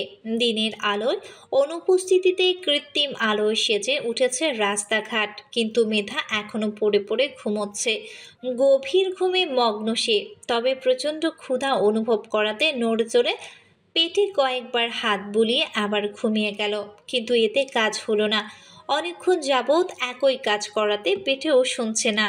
তার খাদ্য চাই, পানি চাই, অথচ অলস ঘুমকাতুরে মেধা যে উঠছে না। সে আরও ঘুমাতে চায়। নেত্রজোড়াও খোলা বড্ড মুশকিল হয়ে যাচ্ছে তার। বেশ কিছুক্ষণ এপাশ ওপাশ করে পেটের জ্বালাতে মেধার ঘুমটা অবশেষে হালকা হতে আরম্ভ করলো। শরীর জুড়ে একরাশ অলসতা নড়ে চড়ে কাটিয়ে দিল আরও কয়েক মিনিট। তারপর হঠাৎই তার মনে হলো বাইরে যাওয়ার কথা ছিল, মামুনিকে কল দেওয়ার কথা। সেই শোয়া অবস্থাতেই দেয়াল ঘড়িতে নজর বুলিয়ে ঝটপট উঠে ফোন চেক করে দেখে সত্যিই কল এসেছে 16 বার। 8 বার দিয়েছে তার বাবা, বাকি সব মামা আর মামিরা। বকা খাওয়ার ভয়ে সে আগ বাড়িয়ে কাউকে কল দিল না। আগে ওই হতচ্ছাড়া ঘাড়তারা আদিত্যকে খুঁজতে হবে। সে কি ফিরেছে? ফিরলে ওকে ডাকলো না কেন? নাকি সে তাকে রেখে চলে গেছে? ওই লোকের বিশ্বাস নেই, সে সব করতে পারে। একথা ভেবে মেধা দৌড়ে গেল আদিত্য এসেছে কিনা দেখতে। হ্যাঁ, মহারাজা রুমে বসে রাজকীয় ভঙ্গিতে বসে কফি খাচ্ছে আর ফাইল দেখছে। দিন দুনিয়া ভুলে ফাইলে তার দৃষ্টি। মাঝে মাঝে দ্রুত গতিতে হাত চালাচ্ছে কিবোর্ডে। তাকে রুমে বসে কাজ করতে দেখে মেধার প্রচণ্ড রাগ হলো। এদিকে কখন যে দুপুর গড়িয়ে সন্ধ্যা হয়েছে তাতে খাওয়ার জন্য একবারও ডাকলো তো নাই, বরং তাদের যাওয়াও হলো না। সব আনন্দ ফিকে হয়ে গেল এই অসভ্য লোকটার জন্য। ইস, ওখানে না জানি সবাই কত মজা করছে, কত শত ছবি তুলে গ্যালারি ভর্তি করছে, অথচ সে সুযোগ পেয়ে হাতছাড়া করলো। সুখপূর্ণ কিছু মিষ্টি মুহূর্ত থেকে নিজেকে বঞ্চিত হতে হলো। সব হয়েছে ওই লোকটার জন্য। মোদ্দা কথা, সে না হয় ঘুমিয়েছিল, কিন্তু আদিত্য তো জেগেছিল। তাহলে ওকে ডাকলে কি হতো? বাসায় তাকে না দেখে নিশ্চিত খুঁজেছেও, আর ঘুমাতে দেখে সে নিশ্চিত মনে বসে ফাইল দেখছে। তার মানে এই বদলোক ইচ্ছে করেই ওকে ডাকেনি। এমন হতে পারে আদিত্য যাবে না ভেবে তাকেও যেতে না দেওয়ায় পূর্ব পরিকল্পনায় এটেছে, কিন্তু তার এই পরিকল্পনা সে সফল হতে দিবে না, কিছুতেই না। মনে মনে এসব ভেবে দরজার সামনে দাঁড়িয়ে রইল মেধা। তখন আদিত্য বলল, দাঁড়িয়ে না থেকে ফ্রেশ হয়ে খেয়ে নাও, যাও। আপনি ডাকলেন না কেন আমায়? গিয়েছিলাম, গিয়ে দেখি বালিশকে জোরে ধরে চুমা চারটে খাচ্ছ, তাই কাছে গিয়ে রিস্ক নিয়ে নে। অহেতুক ফালতু কথা বলবেন না আদিত্য ভাই। যেতে বলেছে। পারবো না যেতে। কি আশ্চর্য, ঝগড়া করছে কেন? বেশ করেছি। আমাকে উঠতে হলে খবর আছে কিন্তু। যাচ্ছি, আপনার রুমে থাকার ইচ্ছে আমার নেই। একথা বলে মেধা হনহন করে বেরিয়ে গেল। তারপর ফ্রেশ হয়ে পেট পুড়ে খেয়ে ড্রয়িং রুমে টিভি দেখতে বসলো। কিন্তু টিভি দেখাতে মন না থাকার রুমে এসে ওর বাবার সঙ্গে কথা বলল। কি আনতে হবে তার লম্বা লিস্ট মুখে বলে শুনল। রেজাউল হক হাসলেন মেয়ের বকবকানি শুনে। এরপর সে সীমা বেগমকে কল করে আদিত্যের নামে অভিযোগ দিল, যেতে না পারার আফসোস প্রকাশ করলো। এসব নিয়ে কথা বলে কল কেটে ঘুরে দেখে আদিত্য ফিটফাট হয়ে বিছানায় বসে আছে। সে ভ্রুকুচকে কিছু বলার আগে আদিত্য রেডি হতে বলে বাইরে যাবে হাঁটতে। মুখের উপর না করতে গিয়ে সে ভাবল, ফাঁকা বাসায় বসে বোর না হাঁটতে যাওয়াই উত্তম। তাই কথা না বাড়িয়ে ভদ্র মেয়ের মতো রেডি হয়ে আদিত্যের সঙ্গে বের হলো। ওরা গেট দিয়ে বের হতেই তখন আদিত্যের বাবার সঙ্গে দেখা হলো। আদিত্যের বাবাকে চাবিটা দিয়ে খেয়ে বিশ্রাম নিতে বলল। সামনে এগোলো, পাশাপাশি হাঁটছে তারা। কারো মুখেই কোনো কথা নেই। মেধা শুধু ঘাড় ঘুরিয়ে এদিক ওদিক তাকিয়ে দেখছে। নিরিবিলি রাস্তায় লোক সমাগম নেই, মাঝে মাঝে দু একজন পথচারী হেঁটে যাচ্ছে, আর আদিত্য ফোনে কথা বলতে বলতে ধীর পায়ে হাঁটছে। ব্যস্ত মানুষদের নিয়ে হাঁটতে বের হওয়ার এই এক জ্বালা, এদের হ্যালো হ্যালো শেষই হয় না। কোথায় পরিবেশটা উপভোগ করবে তা না, বিরক্তকর। মেধাকে বিরক্ত নিয়ে তাকিয়ে থাকতে দেখে আদিত্য কলটা কেটে বলল, কি তাকিয়ে আছো কেন? আপনি বিয়ে করলেও সংসার করতে পারবেন না, মিলিয়ে নিয়েন। আমি কোন দিক দিয়ে আনফিট? সব দিক থেকে মাশাল্লাহ, তবে আপনার ব্যস্ততা আপনাকে অনেক কিছু হারাতে বাধ্য করবে। বউ নেই, বাচ্চা নেই, এখন এত কিসের ব্যস্ততা? এখনই এমন হলে পরেই বা কী হবে? তার আসলে তখন না হয় ব্যস্ততা কমিয়ে দিব। তাদের জন্য টাকা জোগাড় করছেন শুধু কি ভালো রাখতে? আচ্ছা, এত এত টাকা দিয়ে সুখ কিনে দিতে পারবেন তো? মেয়ে, তুমি বেশি কথা বলো। উত্তরটা দেন। বিয়েতে সম্মতি দাও, তারপর স্বচক্ষে না হয় দেখো কি পারি আর কি না পারি, ঠিক কতটুকু সুখ আর ভালোবাসা আগলে রাখতে পারি আমার বউকে। আমি তোমার মতো কথায় নয়, কাজে বিশ্বাসে। তাই বড় বড় কথা বাদ দিয়ে দ্রুত পা চালাও। আমি আপনাকে বিয়ে করব না আদিত্য ভাই। কেন? এই উত্তরটা আজ অন্তত ঠিকঠাক দাও। কারণ আপনি প্রেমিক পুরুষ হিসেবে। ও আচ্ছা, আমি প্রেমিক পুরুষ হিসেবে পারফেক্ট নই, তাই তো? একথা বলতে বলতে চিপা গলিতে দেয়ালের সঙ্গে আদিত্য মেধাকে চেপে ধরল, নিজেদের মধ্যে দূরত্ব ঘুচিয়ে ঘনিষ্ঠ হয়ে দাঁড়ালো। অতঃপর মেধার ঠোঁট বৃদ্ধাঙ্গুলে বুলিয়ে অদ্ভুত স্বরে বলল, এবার প্রেমিক পুরুষের মতো কাজ হচ্ছে তো? ইনারের রং ও সাইজ জেনে সুযোগ বুঝে অযাচিত স্পর্শ করার যোগ্য এক প্রেমিকের কাজ, তাই না? তাহলে যোগ্যতা প্রমাণ করতে কি আমিও তাই করব? যেমন লিপকিসের আবদার, রুম ডেট, সেই সঙ্গে প্রতি রাতে অবৈধভাবে শারীরিক চাহিদা মেটানোর সুযোগটা বুঝে নিতে হবে আমার। তাহলে যোগ্য প্রেমিকের খেতাব পাবো আমি। ওর এই কথা শুনে মেধা নেত্রযুগল বড় বড় করে তাকিয়ে আছে, বিস্মিত তার চাহনি। ততক্ষণে আদিত্য তার কাঁধের কামে সরিয়ে ওষ্ঠ ছুঁয়ে কামড় বসিয়েছে। মেধা ছটফট করে কিছু বলতে গেলে আদিত্য ওর ঠোঁটে আঙ্গুল দিয়ে না বোঝায় মাথা নাড়ায়, অর্থাৎ কিছু বলার বারণ। আদিত্যের এমন আচরণে মেধা তেজ দেখাতে গেলে আদিত্য তার হাত ধরে বাসার দিকে নিয়ে গেল। মেধা হাত ছাড়াতে গেলে ব্যর্থ হয়ে কামড় সহ খামচি দিতে থাকলো, কিন্তু তাতেও আদিত্য ওকে ছাড়ল না, বরঞ্চ হাতের বাঁধন আরো শক্ত করে ধরল। তারপর বাসায় গিয়ে ড্রয়িং রুমে কাউকে দেখতে না পেয়ে সে রুমের দরজাটা আটকে মেধাকে ছুঁড়ে মারল তার বিছানায় বরাবর। মেধা প্রচণ্ড ব্যথা পেয়ে কুকিয়ে উঠতেই তৎক্ষণিক আদিত্যকে আবিষ্কার করলো তার খুব কাছে, এতটাই কাছে যে তাকে একে অপরের ঠোঁট প্রায় ছুঁই ছুঁই, সেই সঙ্গে বাড়ি খাচ্ছে একে অপরের শ্বাস প্রশ্বাস। কৌশলে আদিত্য আটকে দিয়েছে মেধার দুটো হাত, তার পুরুষালী এক হাতেই বন্দি মেধার দুহাত, শরীরে ভরে নড়া ক্ষমতাটুকুও তার নেই। মেধা এবার নিজের পরাজয় মেনে নিতে বাধ্য, তবে সে কিছু বলার আগেই আদিত্য তার ওষ্ঠে ওষ্ঠ ছোঁয়াতেই সে ফুপিয়ে কেঁদে দিল, বারবার ওর মাথা নাড়িয়ে বারণ করলো এমন না করার। তার চোখ ভর্তি পানি নিয়ে কার্নিশ বেয়ে গড়িয়ে যাচ্ছে অঝরে। তখন আদিত্য তার গালে চুমু এঁকে দিয়ে বলল, কাটলে হবে? বাঘরে সম্পূর্ণ করতে দাও, আজই না হয় যোগ্যতার হিসেবে সমাপ্তি আসুক। আমি সেটা বলিনি, আমি বলতে। বৈধভাবে কাজ আনতে চাচ্ছি, তোমার ভালো লাগছে না, তাই আজই হ্যাস্ত হয়ে যাক, তারপর আমিও দেখি বিয়ে না করে কই যাও। আদিত্য ভাই প্লিজ এমন করবেন না। প্রেম করবো না? এই তোর না প্রেমিক পুরুষ চাই? আমি তো রোম্যান্টিক প্রেমিকের প্রমাণও দিচ্ছি, তাহলে সমস্যাটা কোথায়? আপনি সত্যিই খুব খারাপ আদিত্য ভাই, খুব খারাপ। একদম ঠিক, তাই এই মুহূর্তে আরেকটা খারাপ রূপের সঙ্গে পরিচিত হয়ে নে। আমার ভালোবাসার পবিত্র ফুল তুই, তাই কখনো খারাপ নজরে দেখিনি, খারাপভাবে স্পর্শও করিনি। তোকে দিতে চেয়েছি অফুরন্ত ভালোবাসা, কিন্তু না, তোর তো ভালো কিছু সহ্যই হচ্ছে না। তোর চাই নোংরামি, সে সঙ্গে বকাটের মতো মুখে ভালোবাসি করে ফেনা তুলে ফেলার মতো লোক দেখানো ভালোবাসা, যার চিপায় গিয়ে শরীর হাতানো ছাড়া প্রেম বোঝে না। লাগছে আমার, আপনার ভর সহ্য করতে পারছি না আমি। উঠুন প্লিজ, ছাড়ুন আমায়। অবশ্যই, কেন নয় জান পাখি, তবে আমাকে রাগানোর শাস্তি তোমাকে পেতে হবে। পদে পদে সামান্য কারণে আমি এবং আমার ভালোবাসাকে অপমান করা তোমার অভ্যাসে পরিণত হয়েছে। এই অভ্যাসের পতন যে আজকেই ঘটাবো আমি, এই মুহূর্তে। সে সঙ্গে নতুন করে হিসাবের খাতাটাও খুলে ফেলবো এই মুহূর্ত থেকে। আর বিয়ের আগে বেহায়া পুরুষ হতে চাইনি আমি, তবে বাধ্য করলাম তুমি ও তোমার খোঁচা কথাবার্তা। এইটুকু বলেই আদিত্য নিজের ওষ্ঠ ডুবালো মেধার কম্পিত ওষ্ঠ জড়ায়। ধীরে ধীরে ঘোরের মধ্যে চলে গেল সে। সময় স্থান কাল ভুলে ডুবে গেল নিশ্চিত এক চাওয়ায় মতে। মেধা তাকে থামাতে সাধ্যমতো চেষ্টা করে, অবশেষে না পেরে বুদ্ধি খাটিয়ে শক্ত করে কামড় ধরল আদিত্যর নিচের ঠোঁট। সেই সঙ্গে তার চোখের চাহনিতে স্পষ্ট তরল হলো ছাড়ার আকুতি। ওর এমন প্রচেষ্টা দেখে আদিত্য সেই অবস্থাতেই হেসে ছেড়ে দিল। অতঃপর মেধা ঠোঁট ছেড়ে কপালে কপাল ঠেকিয়ে মৃদু স্বরে বলল, কি সহ্য হচ্ছে না আর? সামান্য এটুকুতি কাহিল হলে চলবে জান পাখি? তোমার রোমান্টিক প্রেমিক পুরুষ চাই?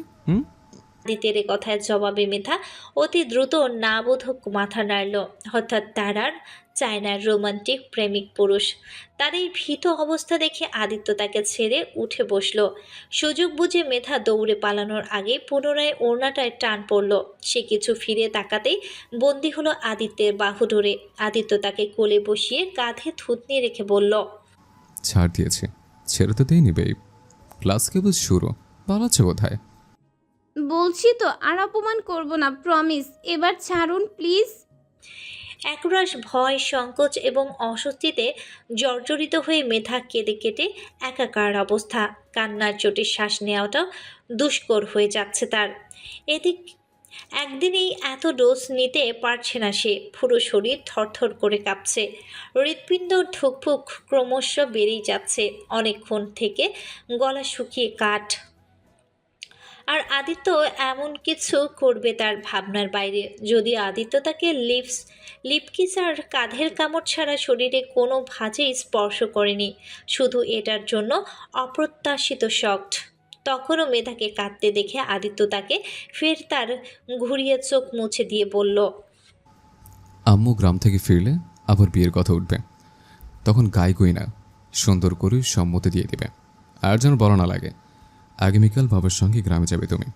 ততদিনে তেরো মনকে বোঝাও, প্রস্তুত করো আমাকে চির সখরূপে গ্রহণ করতে। আমি কয়েকদিনের জন্য সিলেট যাচ্ছি, ফিরে এসে কোনো রকমের তাল ভালো শুনবো না, প্রয়োজনে জোরপূর্বক বউ ঘরে তুলব, মনে থাকে যেন।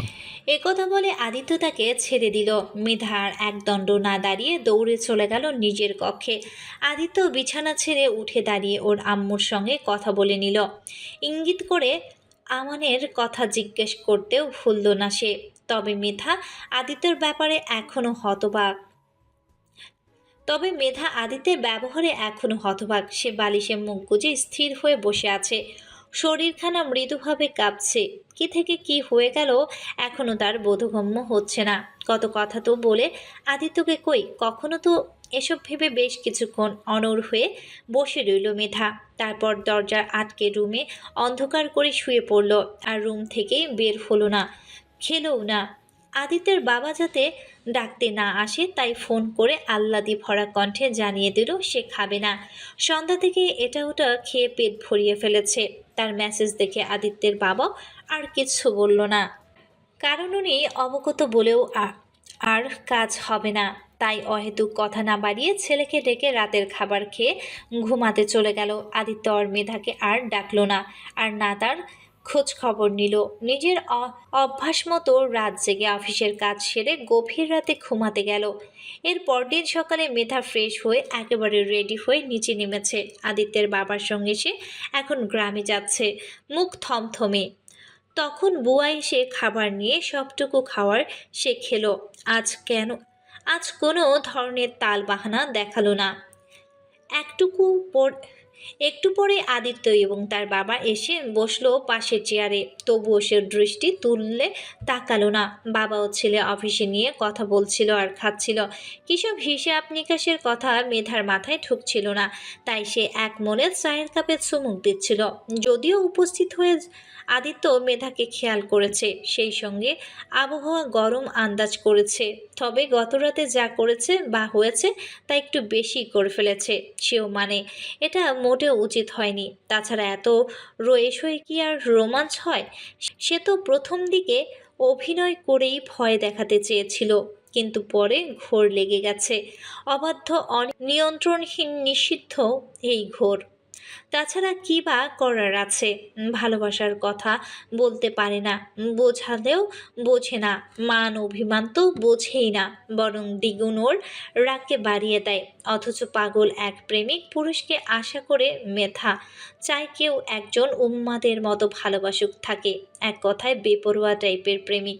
আদিত্য নাকি এসবের সঙ্গে যায় না। তার মতো কাঠখোট্টা উন্মাদ প্রেমিক হতে পারবে না, কখনো না, কোনোদিনও না। অথচ সামান্য একটু রোমান্টিকতা দেখাতে মেয়ে কেঁদে কেটে একাকার অবস্থা। আবার আবদার করে রোমান্টিক পুরুষের। মানে এই মেয়েটার কি চায় সে নিজেও জানে না।